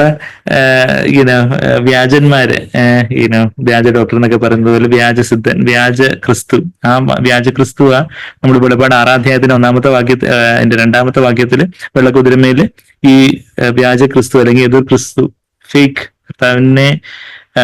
കർത്താവിനെ അനുകരിച്ചുകൊണ്ട് ഒരു രക്ഷകൻ എന്ന നിലയിൽ ലോകത്തിന് സമാധാനം പറഞ്ഞുകൊണ്ടൊരു സമാധാനത്തിന്റെ വക്താവ് എന്ന നിലയിൽ ഇന്ന് ഏറ്റവും പിശാചിന്റെ വ്യക്തമായിട്ടുള്ള ഇത് ക്രിസ്തുവിന്റെ വെളിപ്പെടലിനെ കുറിച്ചൊക്കെ നമ്മൾ വെളിപാട് 2-ാം അധ്യായത്തിന്റെ വെളിപാട് 6-ാം അധ്യായത്തിന്റെ 2-ാമത്തെ വാക്യത്തില് 1-ാമത്തെ മുദ്ര പൊട്ടിക്കുമ്പോൾ അവിടെ ഭൂമിയുടെ ആധാരമെന്നവണ്ണമുള്ള ആ പുസ്തക ചുരുൾ പൊട്ടിക്കുമ്പോൾ ആ പുസ്തകത്തെ കുറിച്ച് നമ്മൾ ആ പുസ്തക ചുരുൾ എന്ന് പറയുമ്പോൾ അത് ഭൂമിക്ക് മേല് ദൈവത്തിന്റെ ന്യായവിധി പതിക്കാനിരിക്കുന്നതിനെ കുറിച്ചൊക്കെ പ്രതിപാദിക്കുന്ന ആ പുസ്തക ചുരുളിന്റെ 7 മുദ്രകളിൽ 1-ാമത്തെ മുദ്ര പൊട്ടിക്കുമ്പോഴാണ് ഇത് ക്രിസ്തുവിന് വെളിപ്പെടല്. അപ്പം വെള്ളക്കുതിരമേലെ അവൻ പ്രത്യക്ഷപ്പെടുന്നത് വെച്ചാൽ വലിയൊരു സമാധാനം, വിശുദ്ധി പോലെയൊക്കെയുള്ള ഒരു എല്ലാവരുടെ സർവ്വസമ്മതനായിട്ടുള്ള ഒരാളായിട്ട് ഒരു ലോക ഭരണാധികാരി, ഏകലോക ഭരണാധികാരിയായിട്ടാണ് അവൻ വെളിപ്പെടുന്നത്. അപ്പൊ ഈ ക്രിസ്തുവിനെ അനുകരിച്ചുകൊണ്ടാണ്. എന്നാൽ യഥാർത്ഥത്തിലുള്ള ക്രിസ്തുവും വെള്ളക്കുതിര എന്ന് പറയുമ്പോൾ വെള്ള അത് പവിത്രതയും നിർമ്മലതയും പരിശുദ്ധിയും ഒക്കെ കാണിക്കുന്ന കാര്യമാണെന്നുള്ള കാര്യം നമുക്കറിയാമല്ലോ. അപ്പൊ വെള്ളക്കുതിരമേൽ ഈ യേശു കർത്താവും പ്രത്യക്ഷനാവുന്ന കാര്യമാണ്. അതിന്മേൽ ഇരിക്കുന്നത് വിശ്വസ്തനും സത്യവാനും. നമ്മൾ ആ വാക്കുകൾ 2 വാക്കുകൾ നമ്മൾ കഴിഞ്ഞ ആഴ്ചയും ചിന്തിച്ചായിരുന്നു. കർത്താവ് പിതാവിനോട് എത്രമാത്രം വിശ്വസ്തനായിരുന്നു, അത് മാത്രമല്ല നമ്മളോടും കർത്താവ് എത്രമാത്രം വിശ്വസ്തനാണ്. നമ്മളോട് കർത്താവിന്റെ വാഗ്ദത്തങ്ങൾ നമ്മളിൽ നിറവേറ്റുവാൻ തക്കവണ്ണം അവിടുന്ന് എത്ര വിശ്വസ്തനാണ്. മുമ്പേ അവരെ രാജ്യവും നീതി അന്വേഷിച്ച വേണ്ടുന്നതെല്ലാം കൂടെ കൊടുക്കും എന്നുള്ളത് കർത്താവിന്റെ വാഗ്ദത്വം. അതിൽ കർത്താവ് എത്ര വിശ്വസ്തനാണ്. നമ്മുടെ യേശുവിന് നമ്മുടെ ജീവിതത്തിൽ 1-ാം സ്ഥാനം കൊടുക്കുമ്പോൾ നമുക്ക് വേണ്ടുന്നതും അതിൽ കൂടുതലും കൂടെ എന്ന് പറഞ്ഞാൽ ബാക്കിയുള്ളവർക്കും കൂടെ കൊടുക്കാൻ വേണ്ടി നമുക്ക് തരുന്ന ഒരു കർത്താവിന്റെ സ്നേഹം, ആ ഒരു കർത്താവിന്റെ വിശ്വസ്തത. കർത്താവ് സത്യവാനാണ്, അലേത്യ യാഥാർത്ഥ്യം എന്നുള്ളൊരു അർത്ഥവും കൂടെ സത്യം എന്നുള്ള ആ ഒരു ഗ്രീക്ക് പദത്തിനുണ്ട്. യാഥാർത്ഥ്യം കർത്താവിൽ ഒരു ഹിപ്പോക്രസി, ഒരു കാപട്യം ഇല്ലായിരുന്നു. അവർ amen and true witness of the Lord എന്നൊക്കെ, ട്രൂ വിറ്റ്നസ് എന്നൊക്കെ യേശുവിന്റെ പേര് നമ്മൾ വെളിപാട് 3-ാം അധ്യായത്തിൽ ലബോദിക്ക സഭയോടുള്ള ബന്ധത്തില് അതിന്റെ വെളിപാട് 3-ന്റെ 14-ാമത്തെ വാക്യത്തിലൊക്കെ ഫെയ്ത്ത്ഫുൾ ദ ആമീൻ എന്ന് പറഞ്ഞാൽ അങ്ങനെ തന്നെ ആവട്ടെ. ദൈവത്തിന്റെ വാഗ്ദത്തങ്ങളെല്ലാം ക്രിസ്തുവിൽ ആമീനാണെന്ന് 2 Corinthians 1:20 നമ്മൾ വായിക്കുന്നുണ്ട്. അപ്പം ആമീനായിട്ടുള്ള, വിശ്വസ്തനായിട്ടുള്ള, ട്രൂ വിറ്റ്നസ് ആയിട്ടുള്ള, യഥാർത്ഥ സാക്ഷിയായിട്ടുള്ള, സത്യവാനുമായ സാക്ഷിയായിട്ടുള്ള കർത്താവിനെ കാണുന്നവർക്കെല്ലാം പിതാവിനെ കാണാൻ പറ്റി. യോഹന്നാൻ 14:9 വാക്യത്തിൽ ഫിലിപ്പോസിനോട് അതാ പറയുന്നത്. അപ്പൊ അങ്ങനെ നമ്മളും അതുപോലെ ഒരു ഫെയ്ത്ത്ഫുൾനെസ് ആൻഡ് ട്രൂത്തില് അതിൽ നമ്മൾ വളരണം എന്നുള്ള കാര്യം കർത്താവ് ആഗ്രഹിക്കുന്നത്. അതൊരു അരക്കച്ച മാതിരിയാണ്. സത്യത്തിന്റെ അരക്കച്ച കിട്ടുന്നതിനെ കുറിച്ചൊക്കെ എഫേസ്യർ 6-ാം അധ്യായത്തിൽ നമ്മൾ വായിക്കുന്നുണ്ട്. ഈവൻ യെശയ്യാവ് 11-ാം അധ്യായത്തിന്റെ ആദ്യത്തെ വാക്യങ്ങളൊക്കെ നമ്മൾ കണ്ടിട്ട് അതിന്റെ 5-ാമത്തെ വാക്യം നമ്മൾ കഴിഞ്ഞ ആഴ്ച കണ്ടായിരുന്നു. യെശയ്യാവ് 11-ാം അധ്യായത്തിന്റെ 5-ാമത്തെ വാക്യത്തിൽ എന്താ പറയുന്നത്? അവിടെ കർത്താവിന്റെ ബെൽറ്റ് എന്താണ്? ഒരു വസ്ത്രം അതിൻ്റെതായ പൊസിഷനിൽ ഇരിക്കണമെങ്കിൽ ബെൽറ്റ് വേണം. അപ്പൊ കർത്താവിന്റെ ബെൽറ്റ് എന്ന് പറയുന്നത് എന്താണ്? നമുക്കും നമ്മളുടെ കർത്താവിന്റെ വസ്ത്രത്തിലൊരു ഗേർഡിൽ ബെൽറ്റ് അല്ലെങ്കിൽ മാന്റിൽ ഉണ്ടായിരുന്നു. നമ്മളും ചോട്ടാച്ചോട്ടി പുരോഹിതന്മാരാണ്, പുരോഹിത വർഗമാണെന്ന് 1 പത്രോസ് 2:9 നമ്മൾ വായിക്കുന്നുണ്ട്. രാജകീയ പുരോഹിത വർഗമാണ്. അപ്പൊ നമുക്കുള്ള ബെൽറ്റ് എന്ന് പറഞ്ഞാല് എന്താണ്? യെശയ്യാവ് 11-ന്റെ 5-ാമത്തെ വാക്യത്തിൽ നീതി അവന്റെ നടുക്കെട്ടെന്ന് പറയുന്നത് ഈ ഒരു ബെൽറ്റ് അബൌട്ട് ഹിസ് ലോയിൻസ് എന്നാണ്. വിശ്വസത അവന്റെ അരക്കച്ചയുമായിരിക്കും. Faithfulness the belt about his waist. അപ്പൊ ആ ഒരു നീതിയും വിശ്വസ്തതയും എന്നൊക്കെ പറയുന്നത് ആ ഒരു സത്യത്തെയും വിശ്വസ്തതയൊക്കെ കുറിക്കുന്ന കാര്യങ്ങൾ. ആ സത്യം, ആ ഒരു സത്യസന്ധത, യാഥാർത്ഥ്യബോധം, കാപട്യം ഇല്ലാതിരിക്കുന്ന ഒരവസ്ഥ, നമ്മളുടെ ചെറിയതും വലുതുമായിട്ടുള്ള കാര്യങ്ങൾ. അല്പത്തിൽ വിശ്വസ്തന് അധികത്തിലും വിശ്വസ്തനെന്ന്, അധികത്തിലും വിചാരകനാക്കുമെന്ന് നമ്മൾ ലൂക്കോസ് 16-ന്റെ 10-ാമത്തെ വാക്യത്തിൽ നമ്മൾ വായിക്കുന്നുണ്ട്. അല്പകാര്യത്തിൽ വിശ്വസ്തന, അധികത്തിലും he who is faithful in little things will also be faithful in much. അല്പത്തിൽ വിശ്വസ്തന, അധികത്തിലും വിശ്വസ്തനായിരിക്കുന്ന ലൂക്കോസ് 16-ന്റെ 10 നമ്മൾ വായിക്കുന്നത്. ഈവൻ ലൂക്കോസ് 19-ാം അധ്യായത്തിലാണ് നമ്മൾ എന്താ വായിക്കുന്നത്?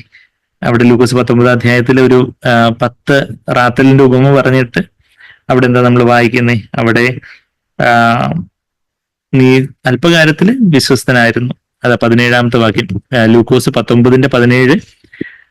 അവനോട്, അതായത് യജമാനൻ ദാസനോട് പറയുക, നല്ല ദാസനെ, നീ അത്യല്പത്തിൽ വിശ്വസ്തനായതുകൊണ്ട് 10 പട്ടണത്തിന് അധികാരമുള്ളവനായിരിക്കുക എന്ന് കൽപ്പിച്ചു. നമ്മൾക്ക് ദൈവം തന്നിട്ടുള്ള ചെറിയ കാര്യങ്ങളായിരിക്കും. നമ്മളുടെ വീട്ടിലെ ചെറിയ ഉത്തരവാദിത്തങ്ങൾ, കുഞ്ഞുങ്ങളെ നോക്കുന്ന കാര്യമായിരിക്കും, അല്ലെങ്കിൽ കുഞ്ഞുങ്ങളെ സംബന്ധിച്ച് പറയുകയാണെങ്കിൽ പഠിത്തത്തിന്റെ കാര്യമായിരിക്കും, അല്ലെങ്കിൽ നമ്മളുടെ വീട്ടിലെ ഉത്തരവാദിത്തങ്ങൾ, ജോലി സ്ഥലത്തുള്ള ഉത്തരവാദിത്തങ്ങൾ, സഭയിലുള്ള ചെറിയ ഉത്തരവാദിത്തങ്ങൾ, അങ്ങനെ ദൈവം നമ്മളെ ഏൽപ്പിച്ചിരിക്കുന്ന, നമ്മുടെ ബന്ധുക്കളോടുള്ള ബന്ധത്തിൽ, സുഹൃത്തുക്കളോടുള്ള ബന്ധത്തിലൊക്കെയുള്ള ദൈവം നമ്മളെ ഏൽപ്പിച്ചിരിക്കുന്ന ചില ദൗത്യങ്ങൾ, ചിലർക്ക് വേണ്ടി പ്രാർത്ഥിക്കാനുള്ള ഭാരം, ചിലരോട് സുവിശേഷം പറയാനുള്ള ഭാരം, ചിലരെ കർത്താവിൽ എൻകറേജ് ചെയ്യാനും അവരെ ഉത്സാഹിപ്പിക്കാനും കർത്താവിൽ വളർത്തിക്കൊണ്ടുവരുവാനും ഒക്കെ ഉള്ള ഒരു ദൗത്യം. അങ്ങനെയൊക്കെയുള്ള ചെറിയ കാര്യങ്ങളിൽ നമ്മൾ വിശ്വസ്തനായിരിക്കുമ്പോൾ കർത്താവ് അധികം കാര്യങ്ങൾ നമ്മളെ ഏൽപ്പിക്കും എന്നുള്ള കാര്യം. ആ 10 പട്ടണത്തിന് മേലെ അധികാരം എന്ന് പറയുമ്പോൾ അത് ആ സഹസ്രാബ്ദ വാഴ്ചയില് യുനോ ഓരോരോ പട്ടണങ്ങളുടെ മേലെ ആരാണ് ഇന്ന് ഓരോ പട്ടണത്തിന്റെ മേലെ മേയർ ആകുന്നതും എന്തിനാ പറയുന്നത് മേയറും എന്താ പറയുന്നത് ഈ കൗൺസിലറും ഒക്കെ ആവുന്ന രാഷ്ട്രീയ പിടിപാടുള്ള ആൾക്കാരൊക്കെയാണ്. ഇന്ന് എന്താ അന്ന് ആരായിരിക്കും? വിശ്വസ്തരെയാണ്. അതായത് ഓരോരുത്തർ കൂടുതൽ കിട്ടിയവരോട് കൂടുതൽ ചോദിക്കും, കുറച്ചുള്ളവരോട് കുറച്ചേ ചോദിക്കത്തുള്ളൂ. അപ്പം അവർക്കുള്ള വെളിച്ചത്തിനൊത്തവണ്ണം അവർ എത്രമാത്രം വിശ്വസ്തരായിരുന്നതനുസരിച്ചായിരിക്കും അന്ന് ദൈവം നമുക്ക് ആത്മീയ അധികാരം നമുക്ക് തരുന്നത്. ഇന്ന് നമുക്ക് ദൈവം അപ്പനെന്ന നിലയിലൊരു അധികാരം, അമ്മയെന്ന നിലയിലുള്ള ഒരു അധികാരം ഒക്കെ നമ്മുടെ ഭവനത്തിൽ നമുക്ക് ദൈവം തന്നിരിക്കുമ്പോൾ അത് നമ്മൾ എത്ര വിശ്വസ്തയോടെ നമ്മൾ അത് കൈയാളുന്നുണ്ട്. അപ്പനെന്ന നിലയിൽ ഭാര്യയും മക്കളെയും ആത്മീയമായിട്ട് മേയിക്കുന്ന ഒരു ഷെപ്പേർഡ് ചെയ്യുന്ന ഒരു ഡ്യൂട്ടി നമ്മൾ ചെയ്യുന്നുണ്ടോ? സഹോദരന്മാരായിട്ടുള്ള പുരുഷന്മാരായിട്ടുള്ള സഹോദരങ്ങളോട് ഞാൻ ചോദിക്കുക, മക്കള് അവരെ ബാലൻ തോന്നുന്ന വഴിയെ നടത്തിയാൽ തോന്നുന്ന പോലെ അവൻ വലുതാവുമ്പോഴും പോകും. എന്നാൽ അവൻ നടക്കേണ്ടുന്ന വഴിയെ നടത്തിയാല് വലുതാവുമ്പോഴും അവനത് വിട്ടുപോയില്ലെന്നുള്ളത് ഞാൻ പറഞ്ഞതല്ല. ദൈവത്തിന് നിത്യമായിട്ടുള്ള വചനം സദൃശവാക്യം 22-6 വാക്യത്തിൽ ദൈവത്തിന്റെ വചനമാണ്. മനുഷ്യര് പറയുകയാണെങ്കിൽ നമ്മൾ പറയും, അതിപ്പോ അവർക്ക് അറിയത്തില്ല നമ്മുടെ കൊച്ച് എത്ര പ്രയാസമുള്ളതാണ്, നമ്മളുടെ കൊച്ച് അങ്ങനെയാണ്, അവൾക്ക് തിരക്കാണ്, അവന് ഒന്നിനും വയ്യ. പക്ഷേ ദൈവം നമുക്ക് തന്നിരിക്കുന്ന കുഞ്ഞുങ്ങള് അവര് നടക്കേണ്ടുന്ന വഴിയിൽ എന്ന് വെച്ചാൽ വചനപ്രകാരം അവര് സഭായോഗങ്ങളെ മുടക്കാതെ അവര് എല്ലാ ദിവസവും വചനം ധ്യാനിക്കുന്നുണ്ടോ, അവർ കർത്താവിന് മുമ്പാകെ കുറച്ച് സമയം ഇരിക്കുന്നുണ്ടോ, അവര് അവരുടെ പഠിത്തത്തിന്റെ കാര്യത്തിൽ ഓരോ കാര്യത്തിലൊക്കെ അവര് നടക്കേണ്ടുന്ന വഴിയെ നമ്മള് അത് എങ്ങനെ നടത്തണം. വിശ്വസ്തത എന്ന് പറയുമ്പോൾ വലിയ വലിയ കാര്യങ്ങളൊക്കെ ആയിരിക്കും. ചിലപ്പോൾ നമ്മുടെ ചെറിയ ഇപ്പൊ അപ്പനെന്ന നിലയിൽ അമ്മയെന്ന നിലയിൽ ഒരുപക്ഷെ അപ്പൻ അതിനുള്ള ഒരു ഉദ്യമം എടുക്കാത്ത ഒരാളാണെങ്കിൽ അമ്മയായിരിക്കണം ആ കാര്യത്തിൽ. അപ്പൻ ആത്മീയ താല്പര്യമൊന്നും ഇല്ലാത്ത ചത്തുവിനൊക്കെ ജീവിച്ചിരിക്കലും എന്നുള്ള ഒരു അവസ്ഥയിലാണ് ആത്മീയമായിട്ടെന്നുണ്ടെങ്കിൽ അമ്മ ആ ദൗത്യം ഏറ്റെടുത്ത് കുഞ്ഞുങ്ങളെ ആ ഒരു നേരായിട്ടുള്ള വഴിയിൽ അവര് വചനപ്രകാരം അവരെ ക്രിസ്തീയ മൂല്യങ്ങൾ പറഞ്ഞു കൊടുത്ത് വളർത്തുന്ന കാര്യത്തിൽ അമ്മയായിരിക്കണം മുൻകൈ എടുക്കേണ്ട. അപ്പന് അതുപോലെ യൂസ്ലെസ് എന്നുള്ള ഞാൻ ഇൻവെർട്ടർ കോമയിൽ പറയുകയാണ്. ആ ഒരു രീതിയിലാണെങ്കിൽ നമ്മൾ ആ ഉൽപ്പത്തി 18 അധ്യായത്തില് എബ്രഹാം തന്റെ മക്കളെ എങ്ങനെ എന്ത് ചെയ്യുന്ന അവൻ യഹോവയുടെ വഴിയിൽ നടക്കുവാൻ കൽപ്പിക്കേണ്ടതിന് ഞാൻ അവനെ തെരഞ്ഞെടുത്തിരിക്കുന്നു എന്നാണ് വായിച്ചിരിക്കുന്നത്. നമ്മൾ ആ വാക്യം നമുക്ക് പരിചയമുണ്ടോ? ഞാൻ പലപ്പോഴും എടുത്ത് പറഞ്ഞിട്ടുള്ള ഉൽപ്പത്തി 18-19 വാക്യത്തിൽ the father has to command his children to fear the Lord. അത് കമാൻഡ് ചെയ്ത് അവരെ നടക്കേണ്ടുന്ന വഴിയിൽ നടത്തുന്നില്ല എന്നുണ്ടെങ്കിൽ you are a failure as a father. പിതാവെന്ന നിലയിൽ പരാജയ, യു ആർ നോട്ട് ഫെയ്ത്ത്ഫുൾ. ദൈവം ഏൽപ്പിച്ച ഒരു കാര്യത്തിൽ നമ്മൾ വിശ്വസ്തനല്ല എന്നുള്ള കാര്യമാണ്. എന്നാൽ എന്താ ഇവിടെ ഞാൻ ആ ഉൽപ്പത്തി 18-19 വാക്യത്തിൽ യഹോവ എബ്രഹാമിനെ കുറിച്ച് അരുളി ചെയ്തത് അവനെ നിവർത്തിച്ചു കൊടുക്കുവാൻ തക്കവേണം. അപ്പൊ ദൈവം അരുളി ചെയ്തത് ദൈവം നിവർത്തിച്ചു കൊടുക്കണമെങ്കിൽ എന്താ നിവർത്തിച്ചു കൊടുക്കാൻ തക്കവണ്ണം എബ്രഹാം തന്റെ മക്കളോടും തനിക്ക് പിമ്പുള്ള കുടുംബത്തോടും, മക്കളോട് മാത്രമല്ല തനിക്ക് പിമ്പുള്ള കുടുംബം, ആ കുടുംബത്തിലെ എല്ലാ അംഗങ്ങളും തന്റെ അധികാരപരിധി വരുന്നവരോട് command his children and his household. അപ്പം വൈഫ്, കുഞ്ഞുങ്ങള്, പിന്നെ അന്നത്തെ കാലത്ത് പിന്നെ ജോലിക്ക് നിന്ന ആൾക്കാരും അവരുടെ അനുചരന്മാരും ഒക്കെ ഉണ്ടായിരിക്കും. അപ്പൊ നമുക്ക് ആത്മീയമായിട്ട് നമുക്ക് അധികാരമുള്ള ഭാര്യയോടും മക്കളോടും ഒരു കുടുംബത്തിലെ പുരുഷനെന്ന നിലയിൽ ഭാര്യയുടെ മേല് ഭർത്താവിന്റെ മേലെ ഒരു ആത്മീയ അധികാരത്തോടെ, അത് ആത്മീയ അധികാരം എന്ന് പറഞ്ഞൊരു ഡിക്റ്റേറ്ററിനെ പോലെ ഹിറ്റ്ലറിനെ പോലെ ഒരു ഏകാധിപതിയെ പോലെ ഉള്ളതല്ല, എന്നാൽ കാർക്കശ്യത്തോട് പറയേണ്ട സമയത്ത് കാർക്കശ്യത്തോടെ അത് അരുളി ചെയ്ത് അവനെ നിവർത്തിച്ചു കൊടുക്കാൻ തക്കവണ്ണം എബ്രഹാം തന്റെ മക്കളോട് തനിക്ക് പിമ്പുള്ള കുടുംബത്തോടും നീതിയും ന്യായവും പ്രവർത്തിച്ചുകൊണ്ട് യഹോവയുടെ വഴിയിൽ നടക്കുവാൻ കൽപ്പിക്കേണ്ടതിന്, അപേക്ഷിക്കേണ്ടതിനല്ല. മക്കളോട് അയ്യോ മോളെ, അയ്യോ മോനെ, നീ അങ്ങനെ ചെയ്യണമേ, ഇങ്ങനെ ചെയ്യണമേ, ഒന്ന് ഇതായി തോന്നണമേ എന്നുള്ള അപേക്ഷിക്കുകയല്ല. ആസ് എ ഫാദർ, അല്ലെങ്കിൽ ഫാദറിന് അത് ചെയ്യാൻ പറ്റുന്നെങ്കിൽ ആസ് എ മദർ, അപ്പനെന്ന നിലയിൽ അമ്മയുടെ നിലയിൽ കൽപ്പിക്കേണ്ടത്. You have to do that and you have to attend, you have to read that, you have to obey. അല്ലെങ്കിൽ നല്ല അടി കൊടുക്കേണ്ട പ്രായമാണെങ്കിൽ 12 വയസ്സിന് താഴെയുള്ള പിള്ളേരാണെങ്കിൽ നല്ല അടി കൊടുക്കണം. 12 വയസ്സിന് മേലെ പ്യൂബർട്ടിയൊക്കെ കഴിഞ്ഞ പിള്ളേരാകുമ്പോൾ പിന്നെ അടി കൊടുക്കാനൊന്നും നിൽക്കേണ്ട കാര്യമില്ല. എന്നാൽ നമ്മൾ കാർക്കശ്യത്തോടെ നമ്മളത് പറയാനുള്ള ഒരു ആത്മീയാധികാരം നമുക്ക് വേണം. അത് നമുക്ക് ഇല്ലെങ്കിൽ നമ്മൾ ദൈവമുമ്പാകെ മാനസാന്തരപ്പെടണം. അതായത് അവിടുന്ന് ഏൽപ്പിക്കുന്ന കാര്യത്തിൽ അവിടുന്ന് വിശ്വസ്തനായിരുന്നു എന്ന് എനിക്ക് വിശ്വസ്തനാവാൻ പറ്റുന്നില്ല, എന്നെ സഹായിക്കണമേ. നമ്മൾ ദൈവമുമ്പാകെ മാനസാന്തരപ്പെട്ട് കരയുവാണെങ്കിൽ ദൈവത്തിന് നമ്മളോട് കരുണ തോന്നും, നമ്മുടെ മക്കളോട് കരുണ തോന്നും. നമ്മുടെ മക്കള് ദൈവത്തിന്റെ വഴിയിൽ നിന്ന് നടക്കുന്നില്ലെന്നുണ്ടെങ്കിൽ, അവർ വേണ്ടും വേണം നടക്കുന്നില്ലെന്നുണ്ടെങ്കിൽ ദൈവമുമ്പാകെ നമ്മള് കർത്താവ് ഞാൻ വീണ്ടും അവനെ നടത്തിയില്ല, അവളെ നടത്തിയില്ല, അവനെ നടത്തിയില്ല എന്നുള്ള കാര്യം നമ്മൾ സമ്മതിക്കണം. പക്ഷെ നമ്മൾ ന്യായീകരിച്ചുകൊണ്ടിരിക്കും, അയ്യോ അവരൊക്കെ ഇന്നത്തെ പിള്ളേരൊക്കെ അങ്ങനെയൊക്കെയാ, ഇന്നത്തെ പിള്ളേരെ അവരൊക്കെ, ഞാൻ അവനെ നന്നായിട്ട് വളർത്തി, പക്ഷെ അവനിപ്പോ അങ്ങനെ പോയി, അവളിപ്പോ ഇങ്ങനെ പോയി എന്ന് നമ്മൾ അവരെ കുറ്റപ്പെടുത്തിക്കൊണ്ട് നമ്മളെ ന്യായീകരിച്ചുകൊണ്ടിരിക്കുകയാണെങ്കിൽ ഒരു കാലത്ത് അവർ മാനസാന്തരപ്പെടാൻ പോകുന്നില്ല. എന്ന് നമ്മളുടെ കുറ്റം ഏറ്റെടുത്ത് കർത്താവെ, അവിടുത്തെ വചനത്തില് കർത്താവെ ബാലൻ നടക്കേണ്ടുന്ന വഴി നടത്തിയാൽ അത് അവൻ വലുതാകുമ്പോഴും വിട്ടുപോകത്തില്ലെന്ന് അവിടുത്തെ വാഗ്ദത്വം ഉണ്ട്. പക്ഷെ അവരും വിട്ടുപോകുന്നതായിട്ട് ഞാൻ കാണുന്നു. അപ്പൊ അതുകൊണ്ട് കർത്താവെ, എന്റെ ഭാഗത്ത് എവിടേക്കോ കുറവുണ്ടായിട്ടുണ്ട്, എനിക്ക് തന്നെ അറിയത്തില്ല കർത്താവ്, എനിക്ക് കാണിച്ചു തരണമേ. ഞാൻ വേണ്ടുന്നവണ്ണം ഒരുപക്ഷെ സ്നേഹം കൊടുക്കാത്തതുകൊണ്ടായിരിക്കും, വേണ്ടുവണ്ണം ഒരു കാർക്കശ്യം കാണിക്കാത്തതുകൊണ്ടായിരിക്കും. സ്നേഹവും കാർക്കശ്യവും വേണം. സ്നേഹം മാത്രമായി കഴിഞ്ഞാൽ അവര് വഷളായി പോകും. കാർക്കശ്യം മാത്രമായി കഴിഞ്ഞാൽ അവര് അവസാനം റിബല്യസ് ആയിട്ട് മത്സരികളായിട്ട് വീട് തന്നെ വിട്ടുപോകുന്ന രീതിയിലും ആയിപ്പോ. അപ്പം സ്നേഹവും കാർക്കശ്യവും, behold the love and strictness എന്ന് റോമർ 11:22 ദൈവത്തിന്റെ കാർക്കശ്യവും സ്നേഹവും ദൈവത്തിന്റെ ദയയും ഖണ്ഡിതവും കാണുക എന്ന് പറയുന്നത് പോലെ ദയവ് വേണം. അവർ തെറ്റൊന്നും ചെയ്യാതിരിക്കുന്ന സമയത്ത് ഒത്തിരി ദയയോടെ, വാത്സല്യത്തോടെ, സ്നേഹത്തോടെ നമ്മൾ പെരുമാറുന്ന തെറ്റ് അവര് വേണ്ടുന്ന രീതിയിൽ അവർ ചെയ്യുന്നില്ല. ദൈവജനപ്രകാരം അല്ലാത്ത ചില കാര്യങ്ങൾ, അങ്ങനെയുള്ള ചില ടൈം വേസ്റ്റ് ചെയ്യുന്ന കാര്യങ്ങൾ, അല്ലെങ്കിൽ അവര് ദൈവത്തിന്റെ കാര്യങ്ങളിൽ ഉത്സാഹം കാണിക്കാതിരിക്കുന്ന അതുപോലുള്ള ചില തെറ്റുകൾ ചെയ്യുമ്പോൾ അവർ കാർക്കശ്യത്തോടെ, ഖണ്ഡിതത്തോടെ, സ്ട്രിക്ട്നെസ്സോടെ നമ്മൾ അവരെ വേണ്ടുന്നവണ്ണം അത് ചെയ്യാത്തത് കൊണ്ടാണ് കർത്താവ് അവരിന്ന് അങ്ങനെ ആയിപ്പോയിരിക്കുന്നത്, അവർക്ക് ആത്മീയ കാര്യങ്ങളിൽ താല്പര്യം ഇല്ലാതിരിക്കുന്നതെന്ന് അപ്പനന്മാരാണ് ആദ്യം മനസാന്തരപ്പെടേണ്ടത്. അപ്പൊ ആ ഒരു കാര്യങ്ങളൊക്കെ നമ്മളിവിടെ കർത്താവ് ഫെയ്ത്ത്ഫുൾ ആയിരുന്ന സമയത്ത് കർത്താവ് തന്റെ ശിഷ്യന്മാരെയൊക്കെ എത്രമാത്രം ശാസിച്ച് വളർത്തുന്ന കാര്യമൊക്കെ നമ്മള് നമ്മളെ സുവിശേഷങ്ങളിലെ എത്രത്തോളം ഞാൻ നിങ്ങളുടെ കൂടെ ആയിരിക്കാൻ പറ്റും എന്നൊക്കെ രീതിയിൽ കർത്താവ് വളരെ കാർക്കശ്യമാണ്. അവർക്ക് അതിന്റെ സീരിയസ്നെസ് മനസ്സിലാക്കാൻ വേണ്ടിയാ കർത്താവ്, അല്ലെങ്കിൽ ഇംപേഷ്യന്റ് ആയിട്ട് നമ്മൾ കർത്താവിനെന്താ ക്ഷമയൊക്കെ നശിച്ചു പോയോ, വലിയ ദീർഘക്ഷമ പരിശുദ്ധാത്മാനെ ഫലം പറയുന്ന കർത്താവിനെന്താ ക്ഷമയില്ല. പക്ഷെ അങ്ങനെയല്ല, കർത്താവ് ദീർഘക്ഷമയുടെ ആൾരൂപമായിരുന്നു. ഇന്ന് അവർക്ക് അവരുടെ അവിശ്വാസം, അവരുടെ കാപട്യം, ശിഷ്യന്മാരെ സംബന്ധിച്ചാൽ അവിശ്വാസം, പരീക്ഷന്മാരുടെ കാപട്യമൊക്കെയാണ് അവർക്ക് അങ്ങനെയെങ്കിലും കാര്യങ്ങൾ അതിന്റെ സീരിയസ്നെസ്, അതിന്റെ ഗൗരവം കത്താൻ വേണ്ടിയാ കർത്താവ് വളരെ സ്ട്രോങ് ആയിട്ടുള്ള പദങ്ങൾ ഉപയോഗിച്ച് അവരെ ശാസിക്കുകയും അത് തിരുത്തുകയൊക്കെ ചെയ്യുന്നത് നമ്മൾ വചനത്തിൽ വായിക്കുന്നത്. അപ്പൊ നമ്മുടെ ദൈവം ഏൽപ്പിച്ചിരിക്കുന്ന ഉത്തരവാദിത്തങ്ങൾ ആ ഒരു ഫെയ്ത്ത്ഫുൾ ആൻഡ് ട്രൂ, ആ ഒരു കാര്യങ്ങളിൽ വിശ്വസ്തനും സത്യവാനും ആകുന്ന കർത്താവിനെയാണ് നമ്മൾ പിൻപറ്റേണ്ടത്. അല്ലാതെ അവരൊക്കെ എങ്ങനെങ്കിലുമൊക്കെ ആരോ കൊണ്ട് പറഞ്ഞതുപോലെ അവര് പിള്ളേരല്ലേ, അവര് നാച്ചുറലായിട്ട് അങ്ങ് വളരട്ടെ എന്ന് പറഞ്ഞാൽ നായ് പോലെ വളർന്നു പോകുന്നു. ഒരാൾ പണ്ട് പറഞ്ഞതുപോലെ എന്ന് വെച്ചാല് നാച്ചുറൽ ആയിട്ട് എന്ന് പറയുമ്പോൾ അവരുടെ ഫ്ലഷിന് ഒത്തവണ്ണം അവരങ്ങ് തെറ്റും ശരിയൊക്കെ കണ്ടെത്തി അങ്ങ് പഠിക്കട്ടെ, നമ്മളൊന്നും പറഞ്ഞു കൊടുക്കണ്ട എന്ന് പറയുന്ന തരത്തിലുള്ള ചില ഫൂളിഷ് സൈക്കോളജിസ്റ്റുകളൊക്കെ ലോകത്തിലുണ്ട്.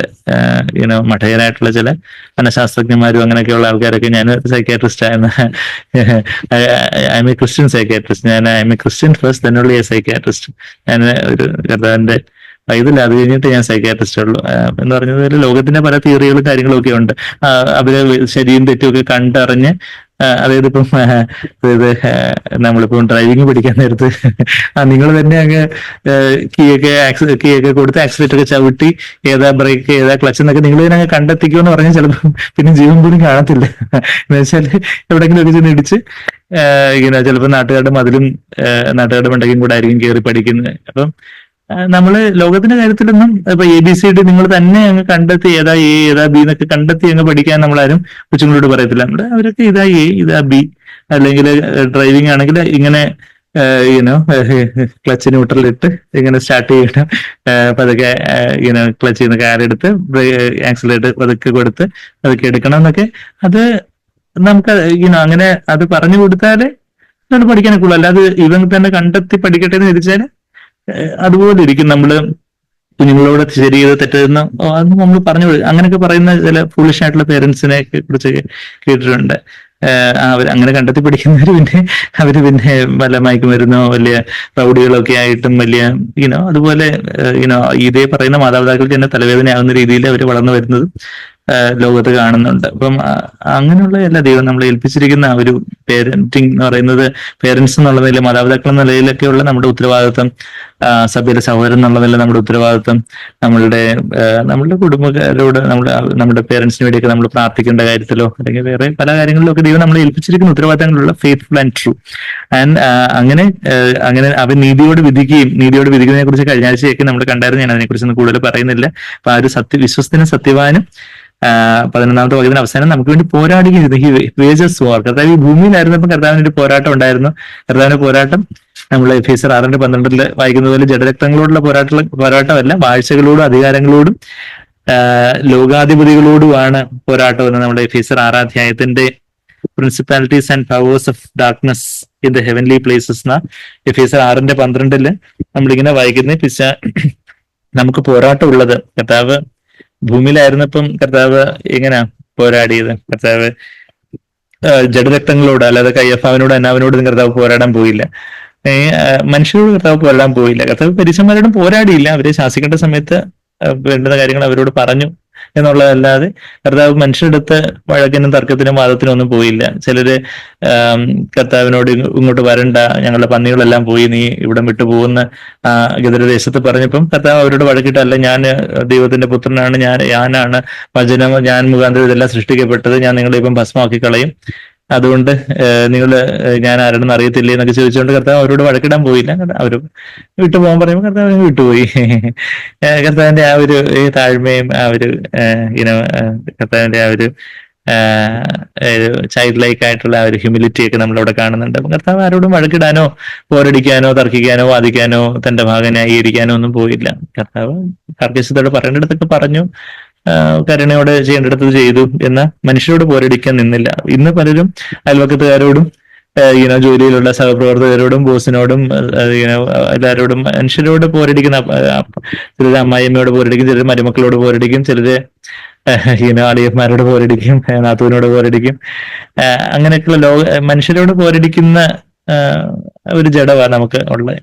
എന്നാൽ നമ്മുടെ പോരാട്ടം ജഡരക്തങ്ങളോടല്ല, അതായത് ജഡവും രക്തവും, ഫ്ലഷ് ആൻഡ് ബ്ലഡ് എന്ന് പറയുമ്പോൾ മനുഷ്യര്, ഫ്ലഷും ബ്ലഡും ഉള്ളതാണല്ലോ മനുഷ്യര്. അപ്പൊ ഈ ഫ്ലഷ് ആൻഡ് ബ്ലഡിനോടല്ല നമ്മുടെ പോരാട്ടം, വാഴ്ചകളോടും, അതാ നമ്മൾ വായിക്കുന്നത് അഗെയിൻസ്റ്റ് റൂളേഴ്സ്, അധികാരങ്ങളോടും. അതെല്ലാം ഈ ഡിമോണിക് പവേഴ്സിനെ സൂചിപ്പിക്കുന്ന കാര്യങ്ങളാണ്. ഈ വാഴ്ചകൾ, അധികാരങ്ങൾ, rulers, powers against world forces of this darkness, വാഴ്ചകളോടും അധികാരങ്ങളും ഈ അന്ധകാരത്തിന്റെ ലോകാധിപതികളോടും.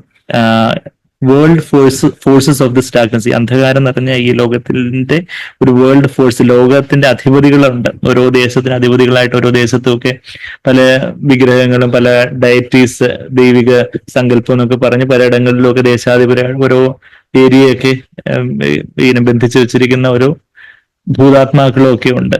അപ്പൊ അങ്ങനെയൊക്കെയുള്ള ആ ഭൂതാത്മാക്കളോടും അന്ധകാരത്തിന്റെ ലോകാധിപതികളോടും സ്വർലോകങ്ങളിലെ ദുഷ്ടാത്മസേനയാണ്. സ്വർലോകങ്ങളിലെ സെക്കൻഡ് ഹെവൻ, നമ്മൾ കാണുന്ന ഈ പ്രപഞ്ചം ഫസ്റ്റ് ഹെവൻ, 1-ാം സ്വർഗം, ദൈവത്തിന്റെ പർദീസ 3-ാം സ്വർഗം, 2 Corinthians 12 പാരഡൈസ് തേർഡ് ഹെവൻ ആണെന്ന് നമ്മളവിടെ വായിക്കുന്നുണ്ട്. പർദീസയാണ് 3-ാം സ്വർഗം. എന്നാൽ ഈ 1-ാം സ്വർഗത്തിന്റെയും 1-ാം സ്വർഗം എന്ന് സങ്കീർത്തനം 19:1 അവിടെ ഈ പ്രപഞ്ചത്തെ സ്വർഗമെന്ന് വിശേഷിപ്പിച്ചിട്ടുണ്ട്, ഹെവൻസ് എന്നുള്ളൊരു കാര്യം. അപ്പൊ 1-ാം സ്വർഗത്തിനും 3-ാം സ്വർഗത്തിനും ഇടയിലുള്ളതാണ് 2-ാം സ്വർഗം. അതാണ് ദുഷ്ടാത്മസേന, ഡിമോണിക് പവേഴ്സ്, പിശാചിന്റെ ഹെഡ് ക്വാർട്ടേഴ്സ് ആയിട്ടുള്ള സെക്കൻഡ് ഹെവൻസ്. നമ്മുടെ പ്രാർത്ഥനയോ സ്തുതിയൊക്കെ ദൈവത്തിനോട് എത്താതെ വണ്ണം നമ്മളെ ഒന്ന് മറയ്ക്കാൻ വേണ്ടി നോക്കുന്നതാ ഈ ദുഷ്ടാത്മസേന. എന്നാ നമ്മള് നിർമ്മല മനസ്സാക്ഷിയോടെ വിശുദ്ധാത്മാവിന്റെ നിറവില് ദൈവത്തോട് പ്രാർത്ഥിക്കുമ്പോൾ ഈ ദുഷ്ടാത്മസേനയെല്ലാം തോറ്റു തുന്നം പാടും. അപ്പൊ അതാ ഈ അന്ധകാരത്തിന് ലോകാധിപതികളോടും സ്വർലോകങ്ങളിൽ, അതായത് ഈ 2-ാം സ്വർഗത്തിലുള്ള ദുഷ്ടാത്മസേനയോടും അത്രയും നമ്മുടെ പോരാട്ടം. അങ്ങനെ യേശു കർത്താവ് ഈ ഭൂമിയിലായിരുന്നപ്പോൾ അങ്ങനെ പോരടിച്ചു.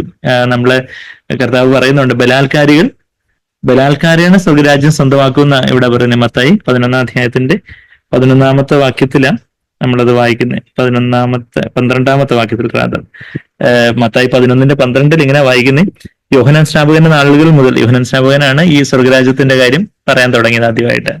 സ്വർഗരാജ്യം സമീപിച്ചിരിക്കുന്നു, മനസ്സാന്തരപ്പെട്ട് സുവിശേഷത്തിൽ വിശ്വസിക്കുവിൻ. അപ്പം യോഹന്നാൻ സ്നാപകന്റെ നാളുകൾ മുതൽ ഇന്നേ വരെ കർത്താവ് പ്രസംഗിച്ചുകൊണ്ടിരിക്കുന്ന ആ സമയം വരെ, അതായത് ഇപ്പോഴും എന്താ സ്വർഗരാജ്യം ആരാ പിടിച്ചെടുക്കുന്നത്? സ്വർഗരാജ്യത്തെ ബലാത്കാരം ചെയ്യുന്നു, ബലാത്കാരികൾ അതിനെ പിടിച്ചെടുക്കുന്നു. നമ്മൾ എന്തിനെതിരെ ബലാത്കാരം ചെയ്യേണ്ടത്? നമ്മൾ ബാക്കി മനുഷ്യർക്കെതിരെ അല്ല ബലാത്കാരം ചെയ്യേണ്ടത്. Violent men take it by force. നമ്മൾ എന്തിനെതിരെയാ വയലൻസ് കാണിക്കേണ്ടതെന്ന് വെച്ചാൽ നമുക്കെതിരെ, നമ്മുടെ സെൽഫ് എന്ന് പറയുന്നത് നമ്മുടെ ജഡം, നമ്മുടെ ഫ്ലഷ്, സെൽഫ്, സ്വയജീവൻ, സ്വയം, ഈഗോ എന്നൊക്കെ പറയുന്ന ആ ഒരു കാര്യമാണ് ഞാൻ, അമ്പടെ ഞാനേ, അയ്യോ പാവം ഞാൻ എന്ന് പറഞ്ഞാൽ ഞാൻ, അതിനെതിരെയാണ് ബലാത്കാരം. ആ ഞാൻ കറസ്പോണ്ടിങ് ആയിട്ടുള്ള ലസ്റ്റുകളാണ് രാഗമോഹങ്ങളാണ് ലോകത്തുള്ളത്. കൺമോഹൻ, ജഡമോഹൻ, ജീവനത്തിന്റെ പ്രതാപമാണ് ലോകം. അപ്പൊ എനിക്കെതിരെ, അതായത് എനിക്കെതിരെ എന്ന് പറയുമ്പോൾ എന്റെ ആത്മാവിനോ ദേഹത്തിനെതിരെയല്ല ഞാൻ പോരടിക്കേണ്ടത്, എന്റെ ജഡത്തിനെതിരെ ഞാൻ പോരടിക്കണം. എന്ന് പറഞ്ഞാൽ എന്റെ ജഡത്തെ, എന്റെ സ്വന്തം ഇഷ്ടത്തെ കർത്താവിന്റെ ഇഷ്ടത്തിനായിട്ട് ഏൽപ്പിച്ചു കൊടുക്കണം. പിന്നെ അപ്പൊ അതാ ജഡത്തിനെതിരെയുള്ള പോരാട്ടം ഉള്ളപ്പോൾ ഞാൻ യഥാർത്ഥത്തിൽ ഈ ലോക വ്യവസ്ഥ, ഈ ജഡത്തെ നിയന്ത്രിക്കാൻ ശ്രമിക്കുന്നത് ഈ ലോക വ്യവസ്ഥയാണ്. കൺമോഹൻ, ജഡമോഹൻ, ജീവനത്തിന്റെ പ്രതാപം, യോഹന്നാൻ 2:16. അപ്പൊ ആ ലോക വ്യവസ്ഥയ്ക്കെതിരെ ഞാൻ പോരാടുക ചെയ്യുന്നത്. എന്റെ രാജ്യം ഐഹികമല്ല എന്ന് കർത്താവ് പറയുമ്പോൾ കർത്താവ് ഈ ലോക വ്യവസ്ഥയുടെ അനുകൂലമായിട്ടുള്ള അനുരൂപപ്പെടുന്ന ഒരു ലോകത്തിൻ്റെതല്ല താനെന്ന് കർത്താവ് അവിടെ യോഹന്നാൻ 18:36 പറയുന്നുണ്ട്. അപ്പൊ ഈ ലോക വ്യവസ്ഥയോടുള്ള ഒരു പോരാട്ടം, ഈ ലോകത്തിന്റെ മൂല്യങ്ങൾക്കെതിരെയുള്ള ഒരു പോരാട്ടം, ലോകം അവർക്ക് യോഗ്യമല്ലായിരുന്നു എന്നൊക്കെ എബ്രായർ 11 അധ്യായത്തിലൊക്കെ നമ്മളവിടെ കാണുന്നുണ്ട്. അപ്പൊ ആ ലോക വ്യവസ്ഥക്കെതിരെയുള്ള ഒരു പോരാട്ടം, പിന്നെ ഈ ലോകത്തിന്റെ അധിപതിയായിട്ടുള്ള, ലോകത്തിന്റെ പ്രഭു ആയിട്ടുള്ള, പ്രിൻസ് ഓഫ് ദ വേൾഡ് ആയിട്ടുള്ള പിശാചിനെതിരെ, നമുക്കെതിരെയുള്ള ആ ഒരു ട്രയാഡ് ഓഫ് എനിമീസ് എന്ന് പറഞ്ഞാൽ എന്തൊക്കെയാ? ലോകം, ജഡം, പിശാച് നമ്മൾ സാധാരണ പറയാറുണ്ടല്ലോ. എഫേസ്യർ 2 അധ്യായത്തിന്റെ 2-3 വാക്യങ്ങളിൽ ആ ലോകം, ജഡം, പിശാചിന്റെ ട്രയാഡ്, ആ ഒരു മൂവർ സംഘത്തെ നമ്മൾ കാണുന്നുണ്ട്. അതായത് കുറച്ചുകൂടെ ഓർഡർ പറയുകയാണെങ്കിൽ ജഡം, ലോകം, പിശാച്. നമ്മൾ പറഞ്ഞു പോകുന്നതിന് എളുപ്പത്തിൽ ലോകം, ജഡം, പിശാച് എന്ന് പറയുന്നത് കേട്ടിട്ടുണ്ടെന്ന്. ജഡം, ലോകം, പിശാച, അതായത് ഫ്ലഷ്, വേൾഡ് ആൻഡ് ഡെവിൾ, അതിനെതിരെയാണ് നമ്മുടെ യുദ്ധം. അങ്ങനെ കർത്താവ് ഈ ഭൂമിയിൽ അങ്ങനെ യുദ്ധം ചെയ്ത് അങ്ങനെ വയലൻസ് മെൻ, ആ ഒരു ബലാത്കാരം നടത്തേണ്ടതായിട്ടുണ്ട് ലോകവ്യവസ്ഥക്കെതിരെ, പിശാചിനെതിരെ. നമ്മളുടെ വീട്ടിലെ കൺഫ്യൂഷൻ കൊണ്ടുവരാനും പല പ്രശ്നങ്ങൾ കൊണ്ടുവരാനും ഒക്കെ പിശാച് ശ്രമിക്കുമ്പോൾ അവിടെ പിശാചിനെ നമ്മൾ എതിർത്ത് റെസിസ്റ്റ് ദ ഡെവിൾ, കർത്താവിനെ സമ്പൂർണ്ണമായിട്ടും സമർപ്പിച്ച് ദൈവത്തിന് നിങ്ങൾ കീഴടങ്ങുകയും പിശാചിനെ എതിർത്ത് നിൽക്കുകയും, പിശാച് ഞങ്ങൾ ഓടിപ്പോയേക്കാം അല്ല, പിശാച് ഞങ്ങൾ ഓടിപ്പോകും, നിങ്ങളെ വിട്ട് ഓടിപ്പോകും, he will flee from you എന്നാണ് നമ്മൾ യാക്കോബ് 4:7 നമ്മൾ വായിക്കുന്നത്. അപ്പൊ അങ്ങനെ കർത്താവ് അങ്ങനെ ഈ ഭൂമിയിൽ യുദ്ധം ചെയ്തു. കർത്താവ് സ്വർഗത്തിലായിരിക്കുമ്പോഴും നമുക്ക് വേണ്ടി യുദ്ധം ചെയ്യുന്ന കർത്താവ്, നമ്മള് സൈലന്റ് ആയിട്ടിരുന്ന കർത്താവ് നമുക്ക് വേണ്ടി യുദ്ധം ചെയ്യുന്ന. നമ്മൾ കഴിഞ്ഞ ആഴ്ചത്തെ മനപ്പാഠവാക്യം എന്താ നമ്മൾ പഠിച്ചേ? പുറപ്പാട് 14:14 നമ്മളത് കഴിഞ്ഞ ആഴ്ച നമ്മളത് വായിച്ചു. യഹോവ നിങ്ങൾക്ക് വേണ്ടി യുദ്ധം ചെയ്യും, നിങ്ങൾ മിണ്ടാതിരിക്കും എന്ന് പറഞ്ഞു. നമുക്കെതിരായിട്ട് പ്രവർത്തിക്കുന്ന പല കാര്യങ്ങളും ഒക്കെ, പല ആൾക്കാരോ പല സാഹചര്യങ്ങളും ഒക്കെ അവിടെ നമ്മളെ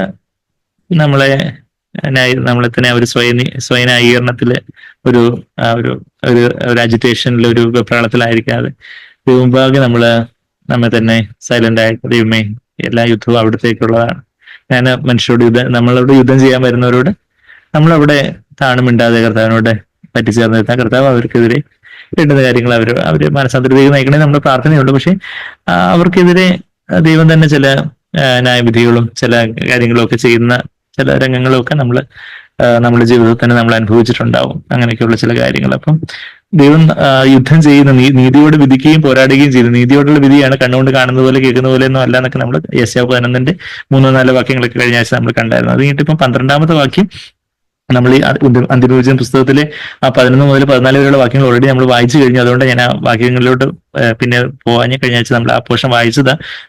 അതില് 12-ാമത്തെ വാക്യത്തിൽ നമ്മൾ എന്താ വായിക്കുന്നത്? അവന്റെ കണ്ണ്, യേശുവിന്റെ കണ്ണ് എങ്ങനെ? അഗ്നിജ്വാല, his eyes are a flame of fire. അഗ്നിജ്വാലയ്ക്കൊത്ത കണ്ണുകളെന്ന് നമ്മളെ വീണ്ടും ഇതേ വെളിപാട് പുസ്തകത്തിൽ തന്നെ നമ്മൾ വായിച്ചത്. വെളിപാട് 1-ാം അധ്യായത്തിലേക്ക് വരുവാണെങ്കിൽ അതിന്റെ 14-ാമത്തെ വാക്യത്തില് കണ്ണ് അഗ്നിജ്വാലയ്ക്ക് ഒത്തതും നമ്മൾ വായിക്കുന്നുണ്ട്. പിന്നെയും നമ്മളിവിടെ വായിക്കുന്ന വെളിപാട് 2-ാം അധ്യായത്തില് തയാതുര സഭ അല്ലെങ്കിൽ തുയഥൈര സഭ, അവിടെ കർത്താവിന്റെ കണ്ണ് എന്താ? അഗ്നിജ്വാലയ്ക്കൊത്ത കണ്ണും വെള്ളോട്ടിന് സദൃശമായ കാലും എന്നൊക്കെ നമ്മളവിടെ വായിക്കുന്നുണ്ട്. ബേണിഷ് ബ്രോൺസ്. അപ്പൊ ആ ഒരു അഗ്നിജ്വാലയ്ക്കൊത്ത ഉള്ള കണ്ണെന്ന് പറയുമ്പോൾ അവിടെ അവിടെ ജസബേല് വാണിരുന്ന ഒരു സഭയെ കുറിച്ചാണ് നമ്മളവിടെ തുയഥൈര സഭയെ കുറിച്ച് വായിക്കുന്ന. ഒരു സഹോദരി കാര്യങ്ങളെല്ലാം ഏറ്റെടുത്ത് ചെയ്യുമ്പം കർത്താവിന്റെ ആ തീക്ഷ്ണമായിട്ടുള്ള ഒരു കണ്ണ്, അതേ സീ ത്രൂ ചെയ്യുന്ന ഒരു കണ്ണ്, ആ ഒരു ഡിസേൺമെന്റ്, വിവേചനത്തോടെ കാർക്കശ്യത്തോടെ നോക്കുന്ന ഒരു കണ്ണ്. അവിടെ ജേഹു, അതുപോലെ ഈ ജസബേലിന്റെ കാര്യം നമ്മൾ രണ്ട് രാജാക്കന്മാർ 9-ാം അധ്യായത്തില് ഒക്കെ നമ്മള് വായിച്ചായിരുന്നു. 2 രാജാക്കന്മാരാണോ 1 രാജാക്കന്മാരാണോ എന്ന് ഞാൻ നോക്കട്ടെ. ഇതൊന്ന് 1 രാജാക്കന്മാരാണെന്ന് തോന്നുന്നു. 1 രാജാക്കന്മാർ അല്ല, 2 രാജാക്കന്മാർ 2 രാജാക്കന്മാർ 9-ാം അധ്യായത്തിന് 30 മുതലുള്ള വാക്യങ്ങളിൽ Jehu he lifted up his face 32 32-ാമത്തെ വാക്യം.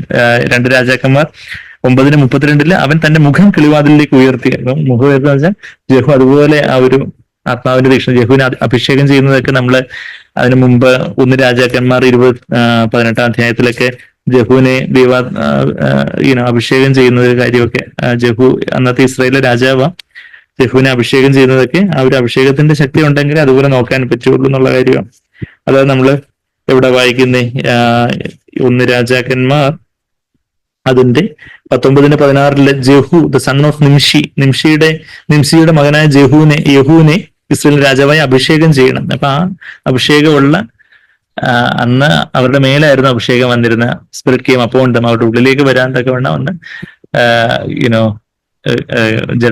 കർത്താവിന്റെ ജഡമാകുന്ന തിരശ്ശീല ചീന്തപ്പെട്ടിരുന്നില്ല. അപ്പോൾ അവരുടെ മേല് ആ ഒരു അഭിഷേകം ഉണ്ടായിരുന്നു. അഭിഷേകത്തോടെ അവന്റെ മുഖം കിളിവാതിലേക്ക് നോക്കി. അപ്പൊ കർത്താവിന്റെ കണ്ണ് അഗ്നിജ്വാല എന്ന് പറഞ്ഞ് നമ്മളങ്ങ് വായിച്ചു പോകാനല്ല, നമുക്കും അതുപോലെ അഗ്നിജ്വാലയുള്ള കണ്ണുകൾ വേണം എന്നുള്ള കർത്താവ് ആഗ്രഹിക്കുന്നത്. കണ്ണുകളിലുള്ള പരിശുദ്ധത്തെ കുറിച്ചൊക്കെ നമ്മൾ കഴിഞ്ഞ കേരള കോൺഫറൻസിന് വിക്ടർബറി എന്നൊക്കെ നമ്മൾ കേട്ടായിരുന്നു. ആ ഒരു അഗ്നിജ്വാല, പരിശുദ്ധാത്മാവ് നമ്മളുടെ നാവും നമ്മളുടെ കണ്ണും ആണ് ഏറ്റവും നിയന്ത്രിക്കാൻ പ്രയാസമുള്ള അവയവങ്ങൾ. നാവാണ് ഏറ്റവും നിയന്ത്രിക്കാൻ പ്രയാസമുള്ള അവയവം എന്നാണ് യാക്കോബ് 3-ാം അധ്യായത്തിൽ നമ്മൾ വായിക്കുന്നത്. നാവും അതുപോലെ കണ്ണുകളും അത് കർത്താവേ അത് അങ്ങേക്കുള്ളതാണ്. എന്റെ അല്ല ഈ നാവ്, എന്റെ അല്ല ഈ കണ്ണ്, എന്റെ അല്ല ഈ കൈകാലുകൾ. ഞാൻ സമ്പൂർണ്ണമായിട്ട് അംഗപ്രത്യംഗമായിട്ട് എന്റെ ശരീരത്തെ ജീവനുള്ള യാഗമായിട്ട് സമർപ്പിക്കുമ്പോൾ പരിശുദ്ധാത്മാവിന്റെ അഗ്നി എന്റെ നാവിലും എന്റെ കണ്ണുകളിലും എന്റെ കൈകാലുകളിലും എന്റെ മനസ്സിലും ഒക്കെ കത്തിപ്പടരുമ്പോൾ അവിടെ ഒരു തീക്ഷ്ണതയോടെ, അവിടെ ആ ഒരു സ്നേഹത്തോടെ, ഒരു മനസ്സലിവിന്റെ ഒരു സ്നേഹത്തിന്റെ ജ്വാലയുണ്ട്. അതിനെക്കുറിച്ച് ഞാൻ പറയാം. എന്നാൽ കാർക്കശ്യത്തിന്റെ ജ്വാലയെക്കുറിച്ച് ഇവിടെ നമ്മൾ എസ്പെഷ്യലി വെളിപാട് പുസ്തകത്തിന്റെ കോണ്ടെക്സ്റ്റിൽ നമ്മൾ ആകെ ഒരു കാര്യം, eyes like flames of fire, ആ ഒരു അഗ്നിജ്വാലയ്ക്കത്തുള്ള കണ്ണുകൾ എന്ന് പറയുമ്പോൾ അതുപോലൊരു കർത്താവ് പരീക്ഷന്മാർക്കെതിരെയൊക്കെ സംസാരിച്ചപ്പോൾ അതുപോലെ കാർക്കശ്യത്തോട് സംസാരിച്ച ഒരു കർത്താവ്. യഹു അതുപോലെ യെസബേലിന്റെ കണ്ണുകളൊക്കെ അവളും നീക്കിക്കൊണ്ടിരുന്ന കാര്യമാണ്.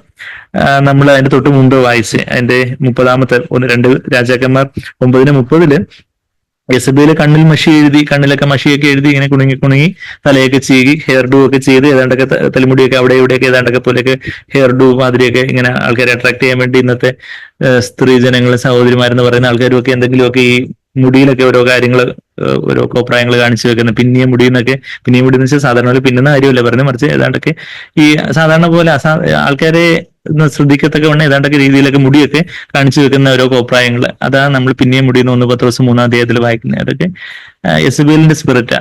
അപ്പൊ ആ ഒരു കണ്ണില് മഷിയൊക്കെ എഴുതി തലയൊക്കെ ഇങ്ങനെ ചീകി മിനുക്കിക്കൊണ്ട് കിളിവാതിൽ കൂടെ ഇങ്ങനെ കണ്ണൊക്കെ ഇങ്ങനെ വളരെ ഫ്ലട്ടേഷ്യസ് ആയിട്ട് വളരെ പുച്ഛത്തോടെ ഫ്ലട്ടേഷ്യസ് ആയിട്ടുള്ള ആ ഒരു ഫ്ലട്ടേഷ്യസ് എന്ന് പറഞ്ഞാൽ എന്താ, ആ ഒരു കാമവികാരത്തോടെയൊക്കെ ഉള്ള രീതിയിലുള്ള ചില നോട്ടങ്ങളും ചില അഭിപ്രായങ്ങളും അങ്ങനെയൊക്കെയുള്ള അവളുടെ കണ്ണുകൊണ്ട് വശീകരിക്കുന്നതിനെ കുറിച്ചൊക്കെ സദൃശവാക്യങ്ങളിലൊക്കെ അവളുടെ കണ്ണുകൊണ്ട് വശീകരിക്കുന്നതിനെ കുറിച്ചൊക്കെ സദൃശവാക്യം 5-6 അധ്യായങ്ങളിലൊക്കെ നമ്മൾ വായിക്കുന്ന പോലെ.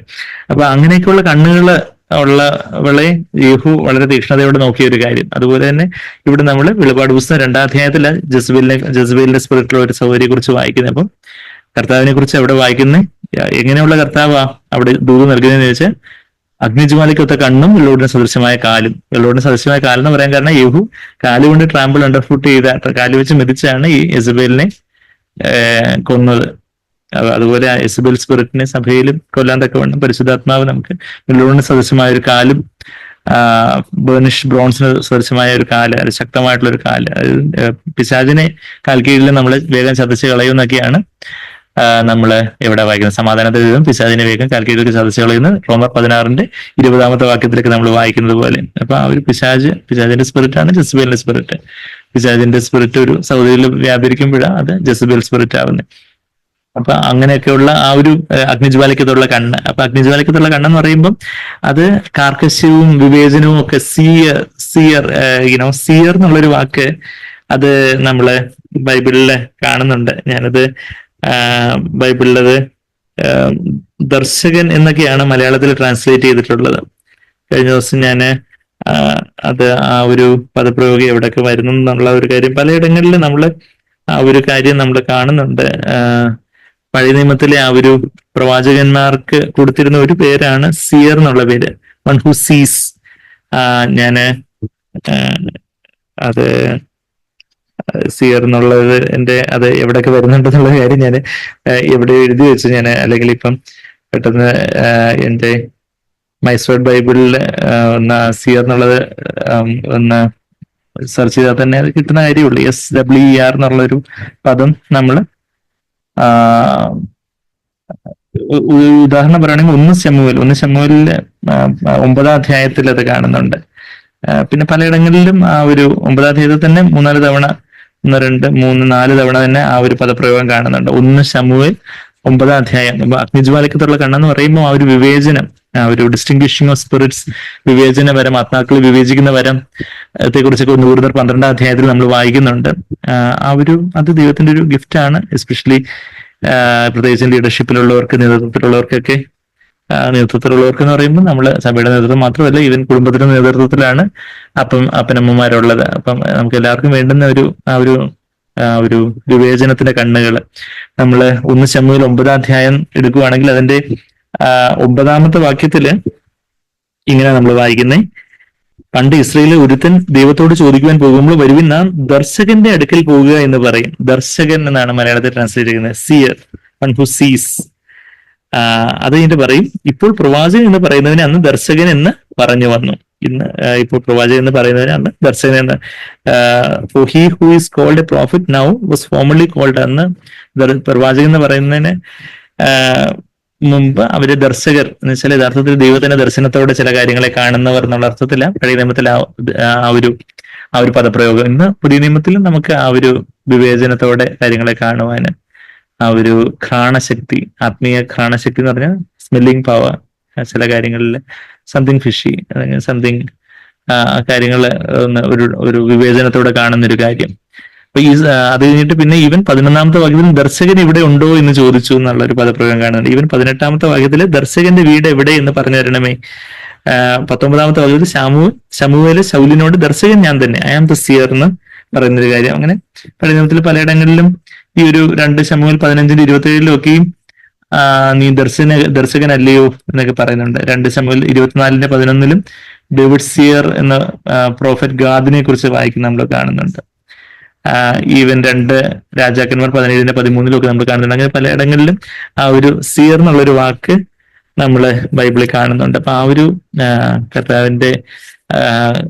കർത്താവിനെ പോലെ കാര്യങ്ങളെ കാണുവാൻ എന്നെ സഹായിക്കണമേ എന്നുള്ളൊരു പ്രാർത്ഥന നമുക്ക് വേണം. കർത്താവിന്റെ അഗ്നിജ്വാലക്കത്തുള്ള കണ്ണെന്ന് വായിച്ച് നമുക്കങ്ങ് പോവാം. എന്നാൽ ഈ വചനം കർത്താവ് എന്നിൽ ജഡമായി തീരണം. എന്നിലെ യേശുവിന്റെ വചനം ജഡമായി തീർന്നതുപോലെ എന്റെ ജീവിതത്തിന് കർത്താവ് എനിക്ക് അങ്ങനെ കർത്താവ് കാണുന്നത് പോലെ കാര്യങ്ങളെ കാണുവാന്, കാർക്കശ്യത്തോടെ കാണേണ്ട സമയത്ത് കാർക്കശ്യത്തോടെ കാണുവാന്, കാരുണ്യത്തോടെ കാണേണ്ട സമയത്ത് കാരുണ്യത്തോടെ കാണുവാന്. നമ്മള് കാഴ്ചക്ക് ലേപം വേണം. ലവുദിക്ക സഭയുടെ മൂപ്പിനെ കുറിച്ച് പറയുന്ന അദ്ദേഹം ഒന്നിനും മുട്ടില്ലെന്ന് പറഞ്ഞുകൊണ്ടിരുന്ന ആളാ. പക്ഷെ പുള്ളിക്ക് എന്തില്ലായിരുന്നു? കാഴ്ചശക്തി ഇല്ലെന്ന കർത്താവ് പറഞ്ഞു. അന്ധനും അരിഷ്ടനും ദരിദ്രനും കുരുടനും നഗ്നനും ഒക്കെ അറിയാതിരിക്കുകയാണെന്ന വെളിപാട് 3:17 നമ്മൾ വായിക്കുന്നത്. അപ്പൊ അതുകൊണ്ട് കാഴ്ച ലഭിക്കേണ്ടതിന് എന്ത് വേണം? ഒരു ഐ ഓയിൻമെന്റ് എഴുതി കൊടുക്കുക. കണ്ണിൽ എഴുതുവാൻ ലേപം. പരിശുദ്ധാത്മാവിന്റെ ഒരു നിറവിലാണ് യേശുവിനെ നമുക്ക് കാണാന്. ആത്മാവിലെ ഹൃദയശുദ്ധിയുള്ളവർ ഭാഗ്യവാന്മാർ, അവർ ദൈവത്തെ കാണും. വെളിപാട് മത്തായി 5:8 നമ്മളത് വായിക്കുന്നുണ്ടല്ലോ ഈ പ്രഭാഷണത്തില്.